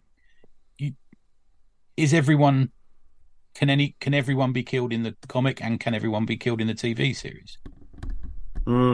I think you're more likely to have everyone killed in a comic than you are in a TV series, right? Which is unfortunate. I think so. I could be wrong right enough, but certainly in The Walking Dead, I mean, folk die there left, right, and centre constantly. Yeah. And to be fair, they did try and do that in the TV series as well. There was a few short moments with some characters dying. Yeah, I mean, one of the big differences in it is obviously there's a lot more money in the TV show. Dare I say it? I mean, Walking Dead as a comics phenomenon, that was gangbusters anyway. But it's certainly when a TV show, there are people watching a TV show that don't care about the comic book it came from. But if they learn that their favourite character isn't going to be in it anymore, they might not watch the show anymore. So I mean, how many characters were in the start and are now still going in the TV series? There's only a couple, 2, 3, maybe. Some of them weren't in the comic. Yeah. That's I'm going to say maybe. That's an interesting thing. Have they? Yeah, the series is the spin-offs are still going, aren't they? Because there's the right. Yeah. There's the is it Daryl? Yes. Yeah. His latest one is a series. Has that come out now? I think. But is it? Has that character entered comics? I'm not sure. I don't think so. I don't think so. No. They've entered lots of other media, like video games and everything else. But I would have thought, at least sort of a miniseries. I mean, it's Kirkman's baby. Perhaps he just doesn't want to. Perhaps he's just done with it. Because they certainly haven't. Yeah, really, just move on to the next thing. Yeah, they haven't really. They're releasing the coloured version, aren't they? They're colorizing it and putting it out at the moment. Oh, I see. So they're sort of like still spinning gold out of straw. And Clementine. Clementine's a big series. It's two graphic novels. The second one's just come out. Yeah, but that came from a fucking game. That was a video game. But the video game was set in the comic book universe. I think that's the interesting thing. That character was created, so therefore fits into that comic book universe. Because that needs someone strong like Kirkman in charge of it. Because if that happened to some other series, it'd be a fucking car crash, wouldn't it? Yeah. Totally. Yeah. To be fair, they've done a spin-off series, haven't they? And it's like I've got less than zero interest in. They've done a couple of them, I think, TV series. No interest in that. Fear the Walking Dead TV series. I've not read any spin-off comics from The Walking Dead. But there's definitely. I started watching it maybe watched a couple of season 1 of Fear of the Walking Dead. I've got to hold that back because I watched about 5 or 6 seasons of that, and it's all right. Oh, is it? I mean, there's one afterwards, like Generation Z or something, and it's Jesus Christ. Set afterwards. I was like, no. But I think with the comics, if Kirkman's not doing them, they're not getting done. He's not mining that to somewhere else, is he? It's like no, he is. Tilly Walden's doing it. Is she doing? Oh yeah, of course. Yeah, she's writing and drawing it, man. Yeah. But that's a fucking rarity. That's one person doing everything. I'm sure if there is a certain process that she has to go through. Oh, yeah, I'm sure, and it's probably doubled up by the fact there's TV series and video games as well. Yeah.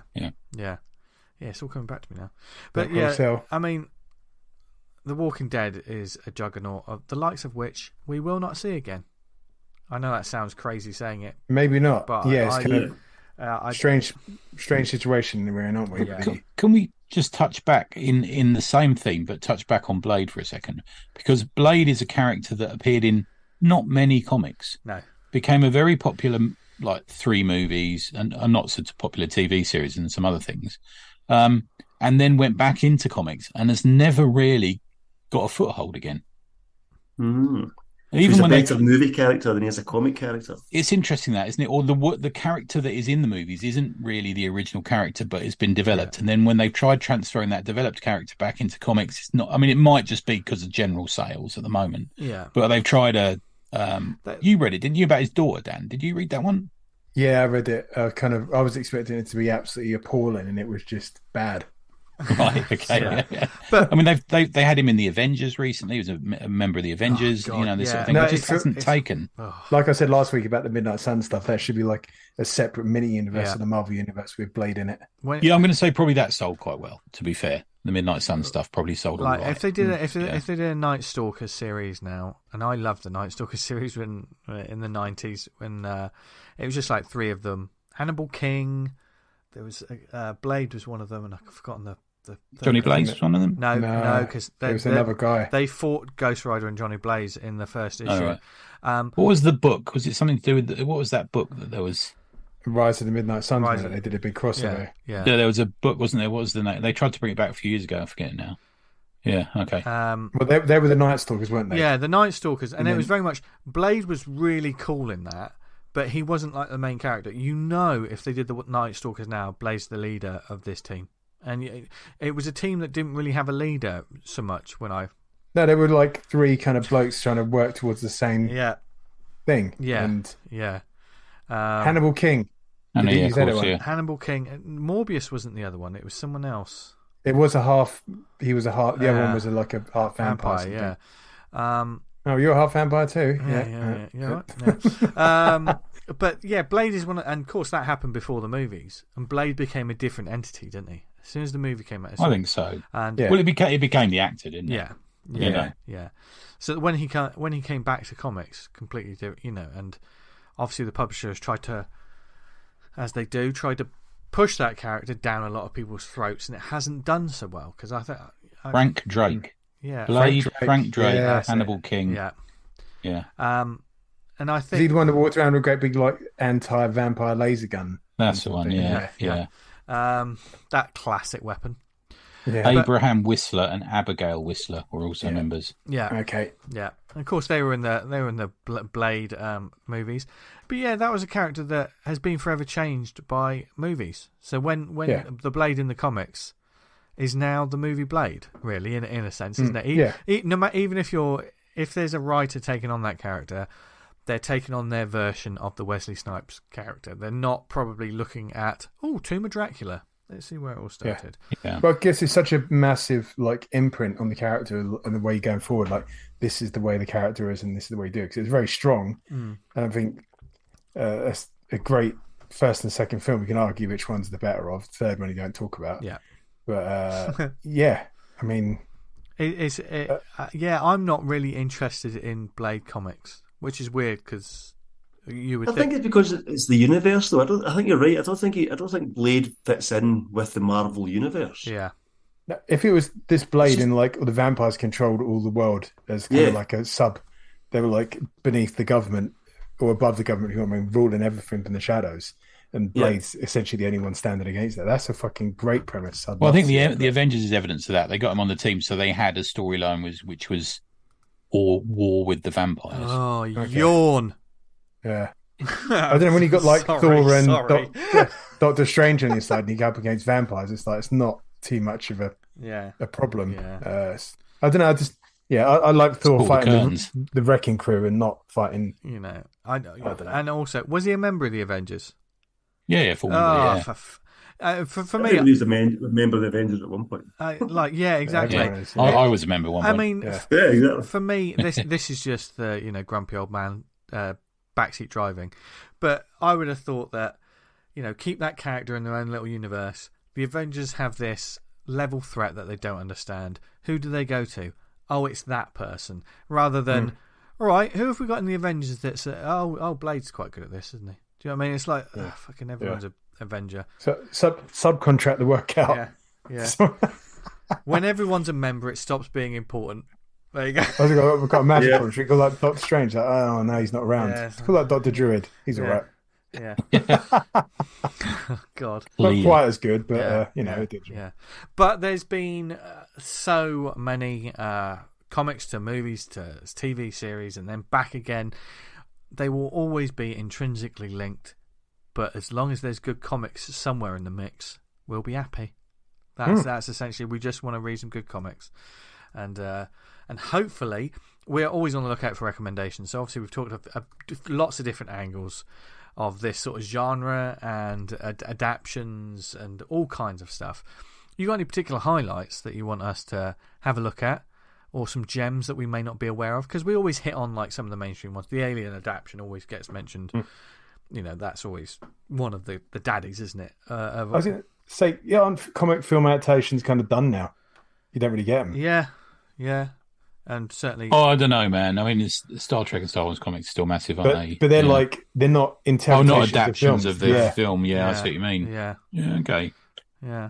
Interesting. I suppose we've talked about a few that are sort of kind of almost a cross between the two, where they take the original script for something like Alien 3 or something. Yeah. And they do a comic of that. That's like they're mining for product there, aren't they, almost? Yeah. But that's not the original film. So. No.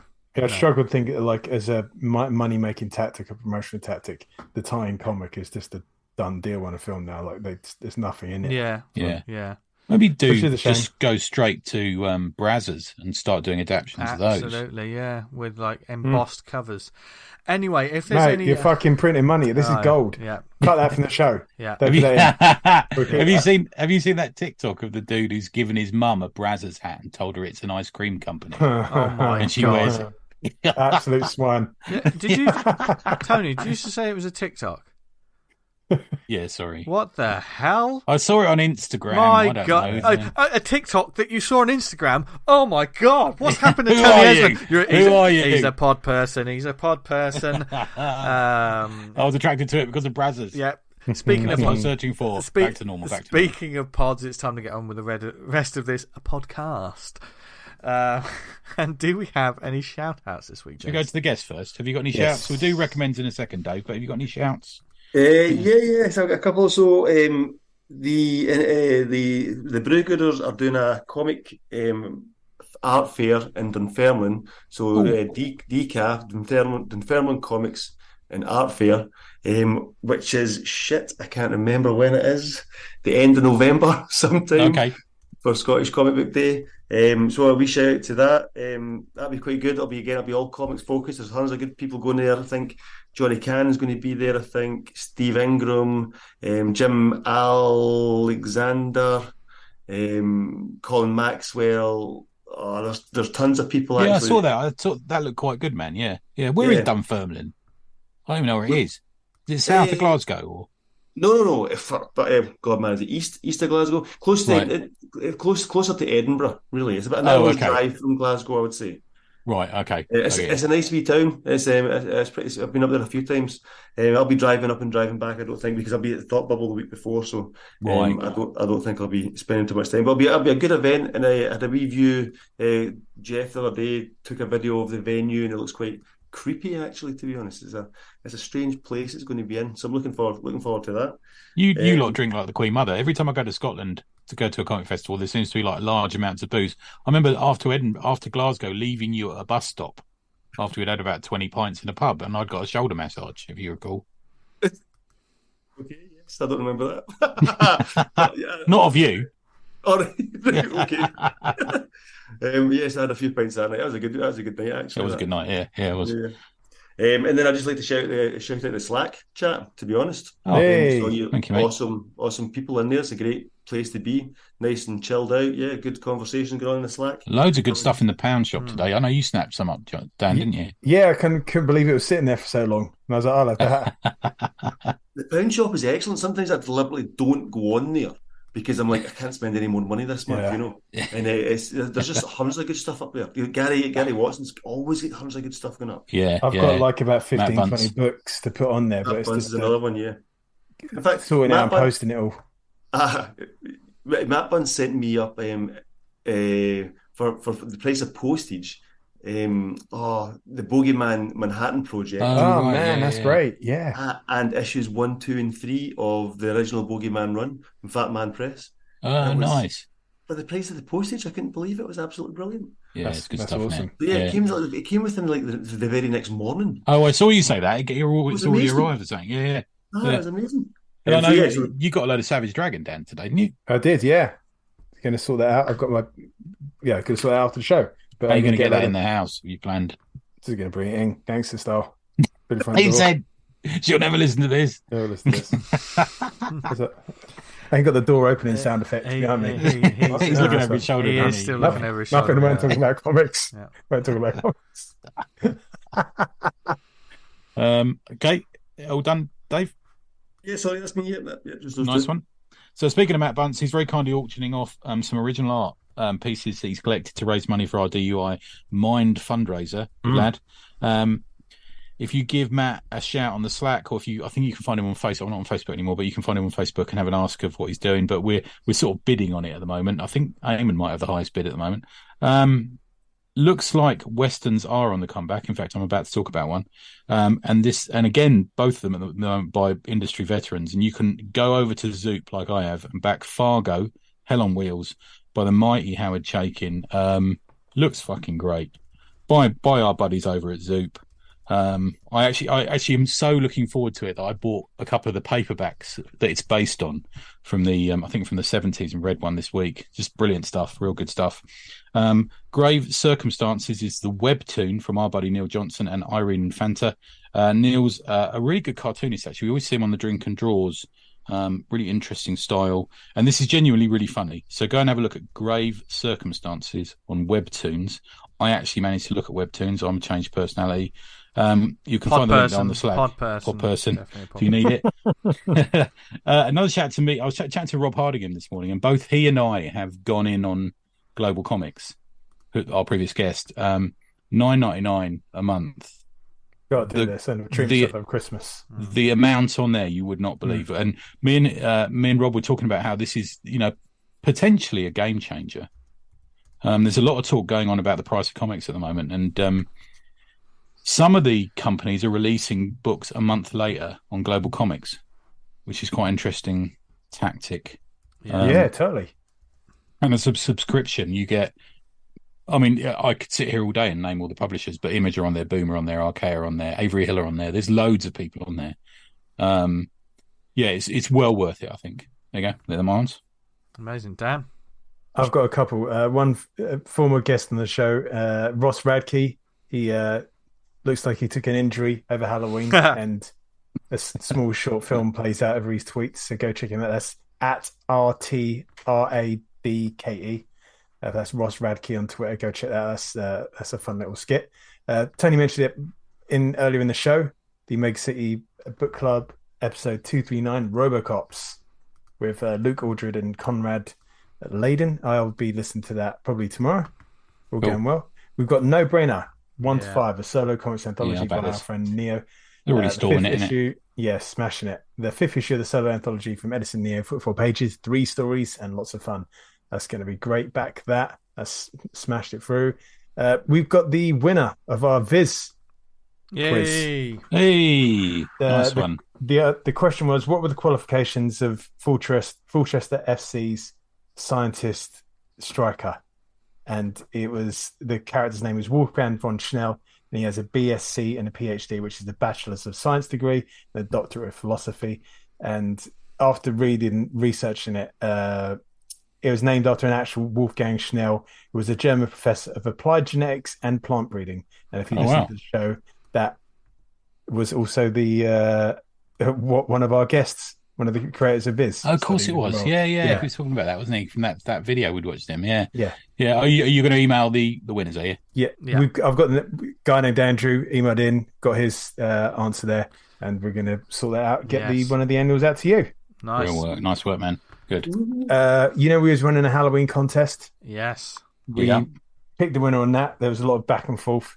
And a script called Sleep Paralysis. Yeah, this is a good one, man. I like this. Yeah.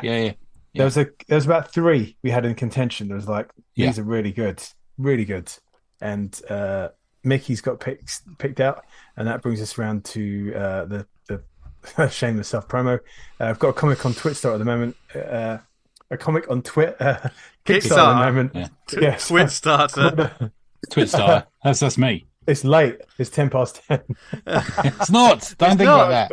It's 9:10. It's 9:09. Grim Scary Tales. They delve into Grim Scary Tales, 50 plus pages of flesh-rending terror.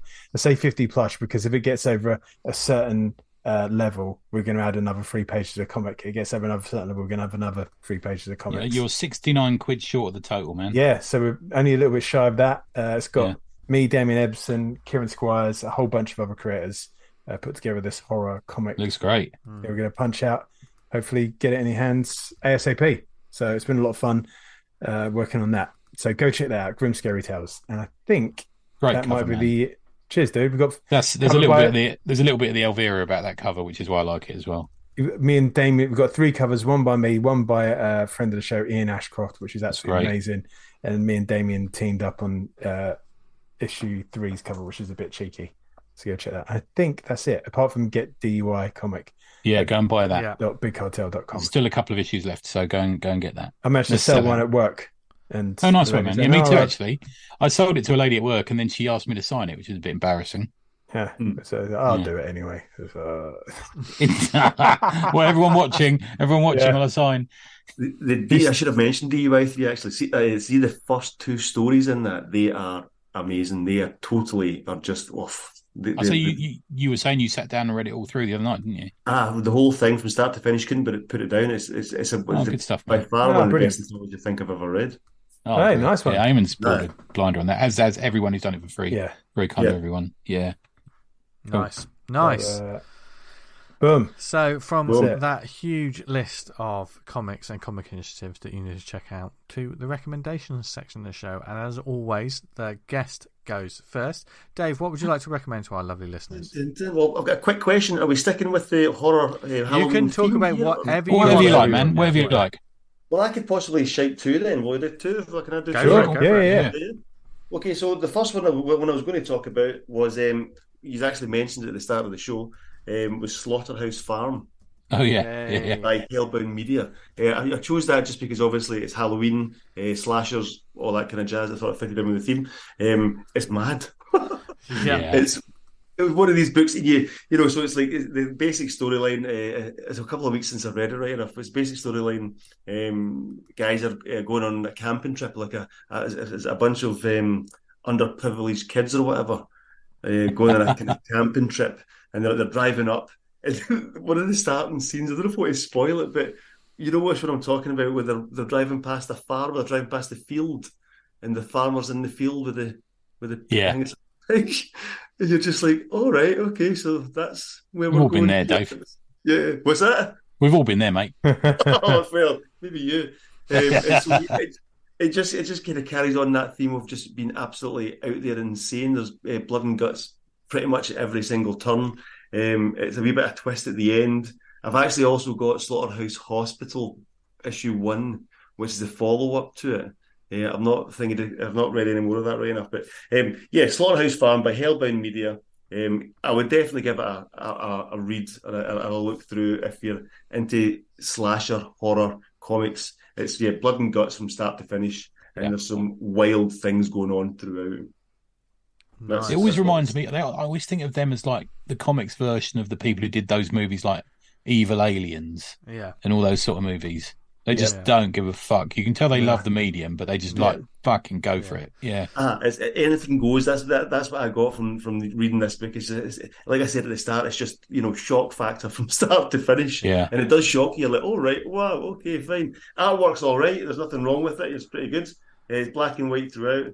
I would. I mean, like I say, if you want something slightly disturbing, that's what I go for. Nice. Good work. So nice one. Dave's second one will be the one that finishes us off this week. So before then, Tony, do you want to go next? Yeah, my first one is Bronze Star, published by Big Studios. I mean, how long have we moaned about there being a lack of westerns in comics? It's weird, isn't it? And it's also, I was thinking about this earlier, France does the best western comics. Yeah. And Italy does the best western movies. Okay, controversial. But this is actually certainly a case to be made for that. Yeah, you know, there's a lot of Sergio Leone's movies which he considers the greats. But this is done by two American blokes, and I very lucky. The art on it is by Pat Broderick, and I was very lucky to finally meet him at Heroes last year. And I actually looked through some of the art in this. I didn't look through any pages that contained the werewolf element of this, which I was going to say is a spoiler, but it's on the back cover of this, so I don't think it is. There is a werewolf element to it. Vince just got hard. I can hear him. It's written by Mike Barron. Colours by Rob Epps, letters by Carlos N. Manguel, edited by Chris Braley. I bought it on the name alone, to be fair. I think I mentioned Pat Broderick about once a month on this podcast. But I do absolutely love his Micronauts and his Legion Superheroes and his Firestorm and, you know, Sunrunners and all this. I've always liked his stuff. But this has a feel of a werewolf comic crossed with Deadwood, is where it should sit in your sort of mind. There's a character in it called Harley Brogdon, and he's a sort of tough as shit, cracking moustache. I mean, there's more facial hair in this than Tombstone, the movie. You know, it's full of facial hair. It's like people with some cracking moustaches. And he ends up killing this brash kid in a fallout of a card game, and it turns out this brash, sort of horrible little spotty fucking 20-year-old is the son of the sheriff. So he thinks, I've got to get out of town. I'm going to a corrupt sheriff. I'm going to get killed. So he goes to a place called Cobb's End, which is really, it's in Canada, but it's like so far out the way that it's full of people who are running away from things and, you know, just getting away from things. But it is this massive mine. It turns out that the sheriff is a werewolf, which is kind of cool. And from that, you realise, I think I said this to you guys on the Slack, you realise why he wears a bronze star in it as a sheriff. Right. Because he can't wear a silver star. That's clever. Yeah, really good. And he turns out to be an all right guy. He turns out to be all right. But there's various things that happen. They come up against the father of the murdered kid taking revenge. They come up against them sort of supernatural things that come out of this mine that everyone's saying don't go in it. And he says that's the only place I can go to get away from these people. There's also an element of a love story that goes on in it between. There's always the classic stranger arrives in town, you know, is injured, always on the run, meets the widow. You know, that's a classic Western trope, isn't it? And I think Westerns, similar to horror, we kind of like to see that cliche trope thing going on, don't we? You know, we know the teenager having sex are going to get murdered. We know the widow in town will probably end up with the lone drifter who turns out to be all right. You know, it's that sort of thing. It's size-wise, this book it's American comic size, but it's somewhere between a trade and a prestige format. So it's like a slim trade. Came with loads of extras. This is like a movie poster and all sorts of things. I know that Mike and Pat ran it on both Kickstarter and Indiegogo at the same time, which is something you see people doing more and more now, I think. I know Mike had previously had a book banned off one of those platforms, and I can't think what it was after some infantile complaints. But I like both these creators. I like the way they write. I like the way they can write Westerns. I think you have to be able to write a tough dude if you write a Western, and this was an absolute fucking delight. It really does instill in you the feeling of how tough it was to live then. You know, there's a good chance of you dying at any moment from gunshots or just the general environment of it, you know, and then you add into this supernatural werewolf mything. But the werewolf thing is done around a First Nation history, around the Cree, and you can see that Baron and Pat have done their research on the history of that tribe. I've got to tell you, Broderick's detail. I saw this when I saw the original pages, and they really do take your breath away. There's more in some pages, some panels that are a third of the page than there are in some whole comics these days. I mean, he'll draw 20 horses on a page and a Gatling gun and men riding them, stuff like that. It just gorgeous. There's some, there's all the classic weaponry. You know, there's shotguns, 6-shooters, rifles, and then there's this sort of Gatling gun that is kind of the big piece, the big action piece takes part in that. Loads of violence, loads of blood. And it's just when he draws werewolves, Pat Broderick, they're like the wolf-headed but muscular men, hairy muscular men. Does that make sense? So they've got that dog's head, with the blood and drooling mouth, but they kind of stand up on two legs. They're almost a cross between the on four legs, werewolf, whether it's going to be, and that sort of the Wolfman kind of thing going on, which I kind of liked that thing. There's a redemption arc to it. There's certainly a revenge arc, which you'll see is something to do with the a couple of the characters in it. But yeah, and there's a load of pin-ups in the back, including one by Kelly Jones. I love Kelly Jones's work. I think he's great. Yeah, so I think Kelly Jones is kickstarting another vampire book with Matt Wagner at the moment, which does, I think, no, not kickstarting. They're on Zoot together with it, and it looks fucking marvellous. So yeah, if you can find it, I got it on the Kickstarter. I dare say it will be on websites. I'm guessing it will probably be on stuff like Comixology and maybe Global Comics at some point. But Bronze Star from Big Studios, absolute fucking 10 out of 10 for me. Loved it. Nice. My first one, guys. Nice one. Dan, what's yours? I foolishly was like, "Oh, this comic looks great," and Tony was like, "Well, it was sent in to us a number of weeks ago," and Tony talked about it, and I must have, as always on this show, I kind of forget what Nobody listens to me. You forget what we said like 5 minutes ago, or like, did we have that person on the show? Yeah, we did. Like, oh, can't remember. It's Universal Monsters Dracula by James Tinney and such buzz around this, isn't there? It's lovely to see. Yeah, man, Martin Simmons' work on this, fucking hell, it's so good. It's that kind of creepiness you get. Dracula doesn't appear too much in the first issue, but Renfield absolutely like Lord. It's really well done. I really enjoyed. Excuse me, really enjoyed the whole book and the kind of the build up with. It's kind of the Dracula story starts when we're already in London and the ship, which Dementor is it? I'm not sure. That carries him is crashed, and I can't claim to know anything about Dracula after last week's episode. The Demeter. That's it. And Dracula's just in London, and it's basically setting the stage for when it's all about to kick off, and it serves as Renfield being the kind of getting the reader up to speed on where the story's starting, where it's beginning. I really enjoyed it. It was kind of just the tonic after last week's show. Oh, of course, yeah. It'd be a good one to read after. I must reread that. Yeah. I like the way he does Renfield's eyes, and the use of red is really beautiful in this comic.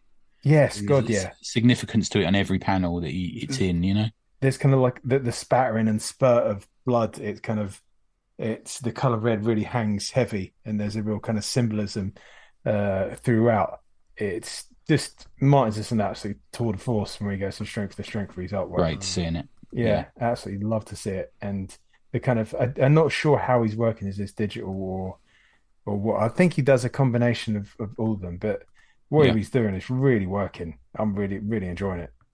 So good. Yeah. I think it's gone back to a second print, isn't it? I think. Really? Okay. It does. Well, it doesn't surprise me entirely because it's very well done. I really enjoyed it. I want to see more. Cool. Like you mentioned, V. I think my wife's got a copy of Dracula somewhere. She said takes notes from it, and I'll be digging that out and reading that once I've got through all the books I've got lined up. The door. Be very interesting. Yeah, very interesting. Read that well. Right, my issue 1 this week, of which I have picked up some issue 2s based on comics that I read before. For instance, issue 2 of Rumpus Room is great. Oh, is it out? Yeah, I've got a couple of weeks to wait. That's going to be on Global Comics, so I'm going to read it on there. Yeah, nice. Yeah. It's more of a character based. It's more of a development of the story. Okay. Yeah. Cool. So very good. But my issue 1 is from Dark Horse Comics, written by Rich Dueck, illustrated by Alex Cormatt, and lettered by Hassan Otsmani El How. Apologies if I got any of those names wrong. But this is a high octane action horror story called Drive Like Hell, and immediately the name, I love a name like that. But the synopsis is Bobby Ray had it made. One last big job, then it was Splitsville. Set for life with his girl by his side, then everything went wrong and poor Dahlia took a bullet to the brain as they made their escape. The thing is, dear Dahlia didn't stay dead. Now Bobby's found himself plunged into a battle of otherworldly proportions, and if he wants to get out of Dodge with his skin intact, he's going to have to drive like hell. That, for me, is just the right kind of synopsis that is just sort of like, it doesn't really tell you too much of what's going on, but it's a car chase comic, this one, but with a cool sort of supernatural twist. We all like the idea of like the getaway driver, car chases, being chased by a million police cars, etc., down long stretches of American roads. Add to that a little bit of a demonic presence and a car itself, which is very hellish. It's like hell on wheels. You got a really sort of adrenaline fueled sort of thrill ride. This actually gave me everything I want. I was thinking the title's one hell of a title. You've got to back that up. Please don't be one of those comics that's a lot of people talking and the car rarely moves and it feels like it's very slowly going anywhere. Fuck that. This comic gets fucking straight into it. Well, what company put this out, mate? This is Dark Horse. Dark Horse. Oh, of course. Yeah, sorry. Yeah. And it starts off with a scene of a jazz trumpet player playing to like a very empty club. And when he's about to put his trumpet away, there's a gang there who really want the trumpet. This is really a weird way to put it. But it's clearly we're dealing with angels and demons here. And the car that this gang have, when you look at it on one of the panels, brilliant artwork by Cormac, it almost looks like a Ghost Rider car at some point. There's like flames coming from its headlights. Then you cut forward to the car chase happening, and Bobby Ray just being chased by a million different police cars. I mean, there is like 3 or 4 pages. Like, having to draw vehicles is bad enough anyway. Having to draw vehicles going at speed and there's loads of them on the road, fair play to him. That's not easy. It's like horses, isn't it? Yeah, and we're talking Blues Brothers kind of car chase. This is what's happening here, going at like 100 miles an hour, and there's crashes and everything.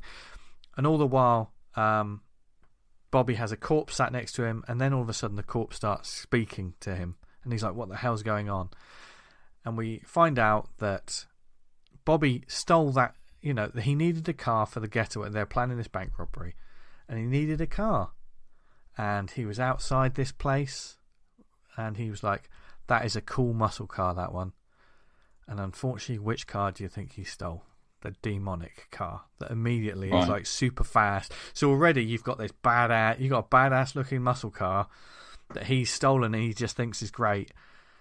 Not only do you have the bank job gone wrong, but you've got hell coming after you at the same time. So by when this issue ended, I was like, fucking bring on the next one. They don't mess about. You know, they give you enough story. You immediately sets up the villains, sets up the sort of stakes. Even because it's a comic book as well, it takes it to another level. You see like demons morphing cars into what looks like things out of Mad Max. Like there's like monster trucks chasing after him and the roads being torn up and hellfire. But it's still got that Jerry Bruckheimer sort of, let's put our pedal to the metal and go for it. The only thing I'd say about this issue, which is something I said to the chaps on the WhatsApp, because we love going backwards and forwards with the books that we got. The cover for issue 1, although the scenario there is decent enough. You got a red car jumping over a group of sort of smashed up police cars. It lacks a bit of punch to me. That real visceral adrenaline bit, adrenaline that you need with some covers. The cover for issue 2 is by far the superior cover, because you've got this muscle car smashing through one of those sort of neon Jesus saves kind of signs, and that's partly because in issue 2 there's a reverend that apparently is going to come into the issue, so it all ties in. But that for me is such a much more striking visual for issue 2 than it was issue 1. That's a minor quibble, because get past the cover and you'll find a brilliant action crime horror comic that I'm going to be going back for issue 2. So well done to all of the creative team and to Dark Horse are very quietly putting out some great series, man. I'll have to check this one out. Sounds great. It is really Pretty good, cool. actually. Yeah, it's a really fun, and it doesn't overstay its welcome, and that's it. And I think issue 1 is decent. You get your money's worth with the price. It's not completely overpriced, I don't think. So Drive Like Hell from Dark Horse. That is mine. Tony, what's your second? My second one it's actually not out yet, but I got to see a preview copy because it's by one of our buddies. It's Prawn, the Jumbo Shrimp issue 1. Prawn in 60 seconds. The one of the best things about my trip a couple of months ago to Baltimore was the opportunity to hang out with Cliff and Strotty. And Cliff's done a poster for this as well. He's done like a fake movie poster for it, which I got a copy of as well. Okay. Just fucking lovely. So I thought it was time to give it a recommendation because I was speaking to Strotty this morning on the WhatsApp, and he was saying he's looking towards the end of the year to get this out. So it sort of whet your appetite for it soon. So it's US comic sized, full color. Apart from Doc Albino, who's kind of the super villain in this, who's done all in white, apart from he's got these sort of circular red shades. Set in New York in the present day, Doc Albino and his compatriots set off in their boat to they've got like a diving cage like you get with sharks, called Nicholas, believe it or not, to drop it into the Hudson River, so they can get the DNA of this prawn that's in the river. But the prawn only to discover the prawn is much bigger than they expect, and it crushes the cage, and it's kind of it's Godzilla size. So this is like, what if a prawn was Godzilla, almost. And the military are called in, but the military are a bit wary. This is some kind of fucking massive prank. So they send in the Flying Leathernecks, a World War I reenactment group. So which is just Strotty taking the piss to make it look like biplanes attacking the shrimp as they do in the King Kong movie. I think that's what that's all about. Turns out the shrimp is as confused as the military, and he sees Lady Liberty, Statue of Liberty, and sort of jumps on her and starts sort of grinding hips with her and trying to get off with her, which is quite funny. And then you get, because he's King Kong sized, but he's God knows how. If you're going to choose a monster to attack New York, Strotty clearly hates himself because he's chosen it. I can't think of anything more difficult than a shrimp to draw. Can you? Yeah. It's not an easy animal to draw. One, yeah. Yeah. But he pulls it off totally throughout. It's totally done well. But I was just thinking, what have you done there, Strott? But yeah, it's funny, and there's a comedy element to the monster as well. Crashing his way through New York, jets come out. He uses a car as a skateboard. All the while, the nefarious plans of Doc Albino and his crew are following him around, and the US military is trying to kill him. It has got an ending to it, but I kind of feel like this is fun enough that you could continue into another issue, and I hope he does, because I really liked it. A real bounce to it, real fun to it. I'm going to say it's like something you would find in the Phoenix. It's got that quality to it. Okay, Nice. yeah, I see. Yeah. Have you seen any of it, you two guys? You've seen the odd bits. I've yeah, seen I've the seen odd bits and bobs. Yeah. Looks on brilliant. social media. Yeah. I mean, God bless Matt. I think he must have printed it out in a color printer to give me like an early copy of it, sort of thing. So the copy I've got isn't all colored, but a lot of it's got the color added. I think that's what he's working on at the moment. And the monster works perfectly. It's just totally recommended. And Strotty's got a great work ethic where he gets up super early. Yeah. We've all got friends from here, haven't we, who are in the States, and we normally don't hear from them until like 2:00 in the afternoon. Strotty will be in the group chat like at 11 o'clock in the morning, and I'm thinking, what time is it over there now? And he's got up to do some comics work, which is great. But yeah, watch out for it coming out. You can find him on @Messy MESY single S MESY Comics on Twitter. Follow him on there, and I'm sure you'll be able to see when it's available for sale. Prawn, the Jumbo Shrimp, issue 1. Prawn in 60 seconds. Yeah, keep an eye out for it. It's totally fun, really good. Amazing. Okay. Amazing. Look forward to that. Dave, what else would you like to recommend to our lovely listeners? So I thought I'd give a shout. I could have touched on it earlier on. The Bogeyman, the incomplete case Oh, files. yeah. Yeah.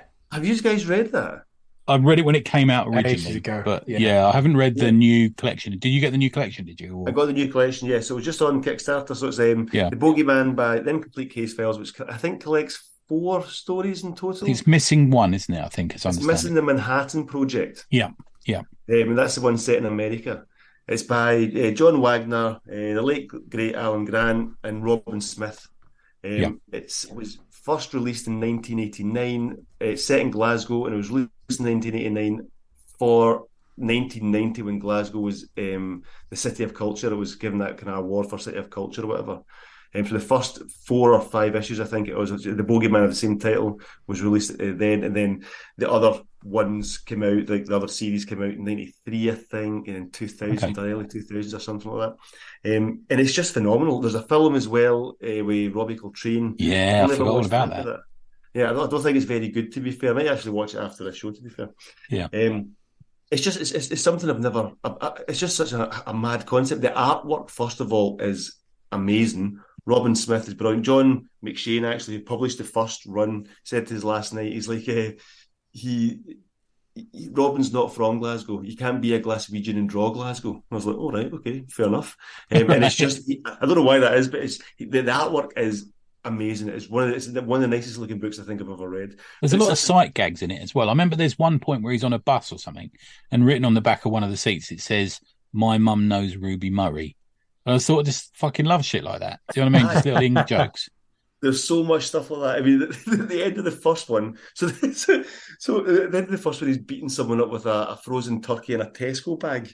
Yeah. You know, it's just absolutely mental. So for those who don't know, it's set in Glasgow, and it's Francis Clooney, who is the Bogeyman, is a mental patient who escapes from the mental asylum. What's it called again? Spinbinny, I think it's called. Spinbinny Mental Asylum. On Hogmanay on New Year's Eve. He knocks one of the guards out and escapes. And he believes that he is Humphrey Bogart, a private detective, a private eye. And so he narrates it over in a kind of American accent, and it's all like, "Hey, sugar plum," and all that kind of stuff. And he's walking through the streets of Glasgow, and he just makes up this story as he goes along. And people fall for it. He meets like the dame in the bar and all that, and she falls for him, and he's just stringing her along. And it's just hysterical from start to finish. Every single book I've read of it so far has just been brilliant. Yes, I would really recommend it. It's great to see how he did with it, because I know Rock of the Reds just made it over the line, didn't it? The second book, but this one fucking stormed it. Like, it went big guns. Yeah. I don't know. Rock of the Reds, who did he do Rock of the Reds with? He initially did it with who's that? The Glasgow-based comic company, BHP. Yeah, the first volume was with them, and then I think he kickstarted the second volume. Right. Okay. I don't think I was too impressed with how that went on. So he kickstarted this one with the 77. Yeah, and I think they got behind it, didn't they? Yeah, it's really good. I think it did a lot better, but I think it's probably just a better story as well, to be honest. I don't know. I've never actually read Rock of the Reds, so I don't I kind of dig it. Yeah, I like it. I think there's a chance for the third one, I think. Yeah. Right, okay. I'll need to check out. But yeah, the Bogeyman is hysterical. It's definitely worth a read. It's a concept that I've never ever read before, I think. I can't think of anything else like it. Yeah. You know, there's nothing where you've got someone who believes he's someone else and is wandering through the streets, making up a storyline as he goes along, thinking he's a private eye and connecting all these dots that don't actually exist.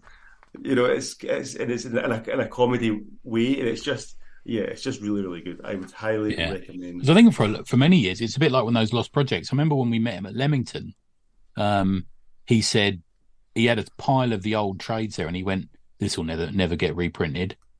Because I think there was a little bit of somewhere along the line, a rights issue with it. But it's nice to see it's now reprinted. That's great. Maybe that's the reason they haven't done the Manhattan thing. I'm not sure. I think Eamon does an interview with him on Mega City. I think it's partly explained on there, I think. Well, from what I can gather, the Manhattan project is, first of all, it's set in so all the other ones there's the Bogeyman, which is of the same name, and then there's China Toon. Right. And then, I can't remember what the third and the fourth one are called. But they're all set in Glasgow. Maybe that's the reason. They're also black and white. The Manhattan Project is set in the States, and it's in colour, and he kidnaps the vice president at the time, who I don't know who he is, and that's another thing. He's like, he explains it at the start of the book, actually, in Complete Case Files. He's like, nobody remembers who that guy is anyway. So whoever the vice president of the States was at that point, they have no idea. So that's why it wasn't included. But the rest of it is hysterical. Definitely worth a read. Highly recommended. There you go. Real. So many comics for you all to go forth, check out, find out about, whether it's something horrific, something amazing, something hilarious, something you haven't discovered before. Hopefully you discover some comics this week. That's what we hope anyway, and hope you enjoy them like we enjoyed them. And if there's anything you want us to discuss, or maybe I said a name wrong, or which I will have at some point. I believe that. Or if there's any comics initiatives or small events you just want us to shout out about, if they're independent and helping out the scene, we love to shout about them. So there's several different ways you get in touch with us. You can email us awesomecomicspod@gmail.com. Follow us on social media @theawesomepod. Join the Awesome Comics podcast. It's been a long day and the clocks have gone back, and my brain don't think that my brain has turned to porridge. But however, the Slack channel and group that we have is full of amazing people who don't waffle. They're just very welcoming, and they want to talk about comics. That's not true. And art. Yeah, but there's a specific group for waffling and ranting. Yeah, there is actually. And there's different channels quite for active art, today. Art, sales. Just continue the podcast discussion there as well. It's always great to see. I pop in just to have a bit of a read, because it's a wonderful community of people, and you are welcome. If you're listening to this show and you like comics and you just want to talk about them, with a very welcoming bunch, you won't find a better place than there. And we can say that because we don't really have too much to do with it. It's the community that makes itself. And thank you for listening to this episode, whether it is on the website awesomecomics.podbean.com. If you listen to us on Apple Podcasts, leave a nice review. Just let us know what you think of the show. Helps get the word out about everything that we talk about on a weekly basis, and out to a new audience, algorithms and all that. I don't know. It's witchcraft. I don't really understand it. I can barely get out of bed every day, so trying to figure out algorithms is a completely different kettle of fish for me. But if you listen to us on any other networks like Spotify, Amazon, Stitcher, Podnose, Podknife, what other networks are we on, Tony? We're on Pod. Have you heard of Magpie, the vegan pie shop? Yes, I fucking have. Please stop talking about it all the fucking time. I mean, it's quite a long URL, but if you found us on that network, then thank you for listening. That's the first time I've heard of that. You haven't seen that on YouTube or telly? No. I'm going to Google it in a minute. Have you heard of the Magpie, the vegan pie shop? No, fuck off. Is that the voice that they... That is exactly the best impression you'll ever hear of that voice. Wow, amazing. He's an impersonator as well. You're so talented, Tony. The Mike Yarwood of the ACP. Oh, my God.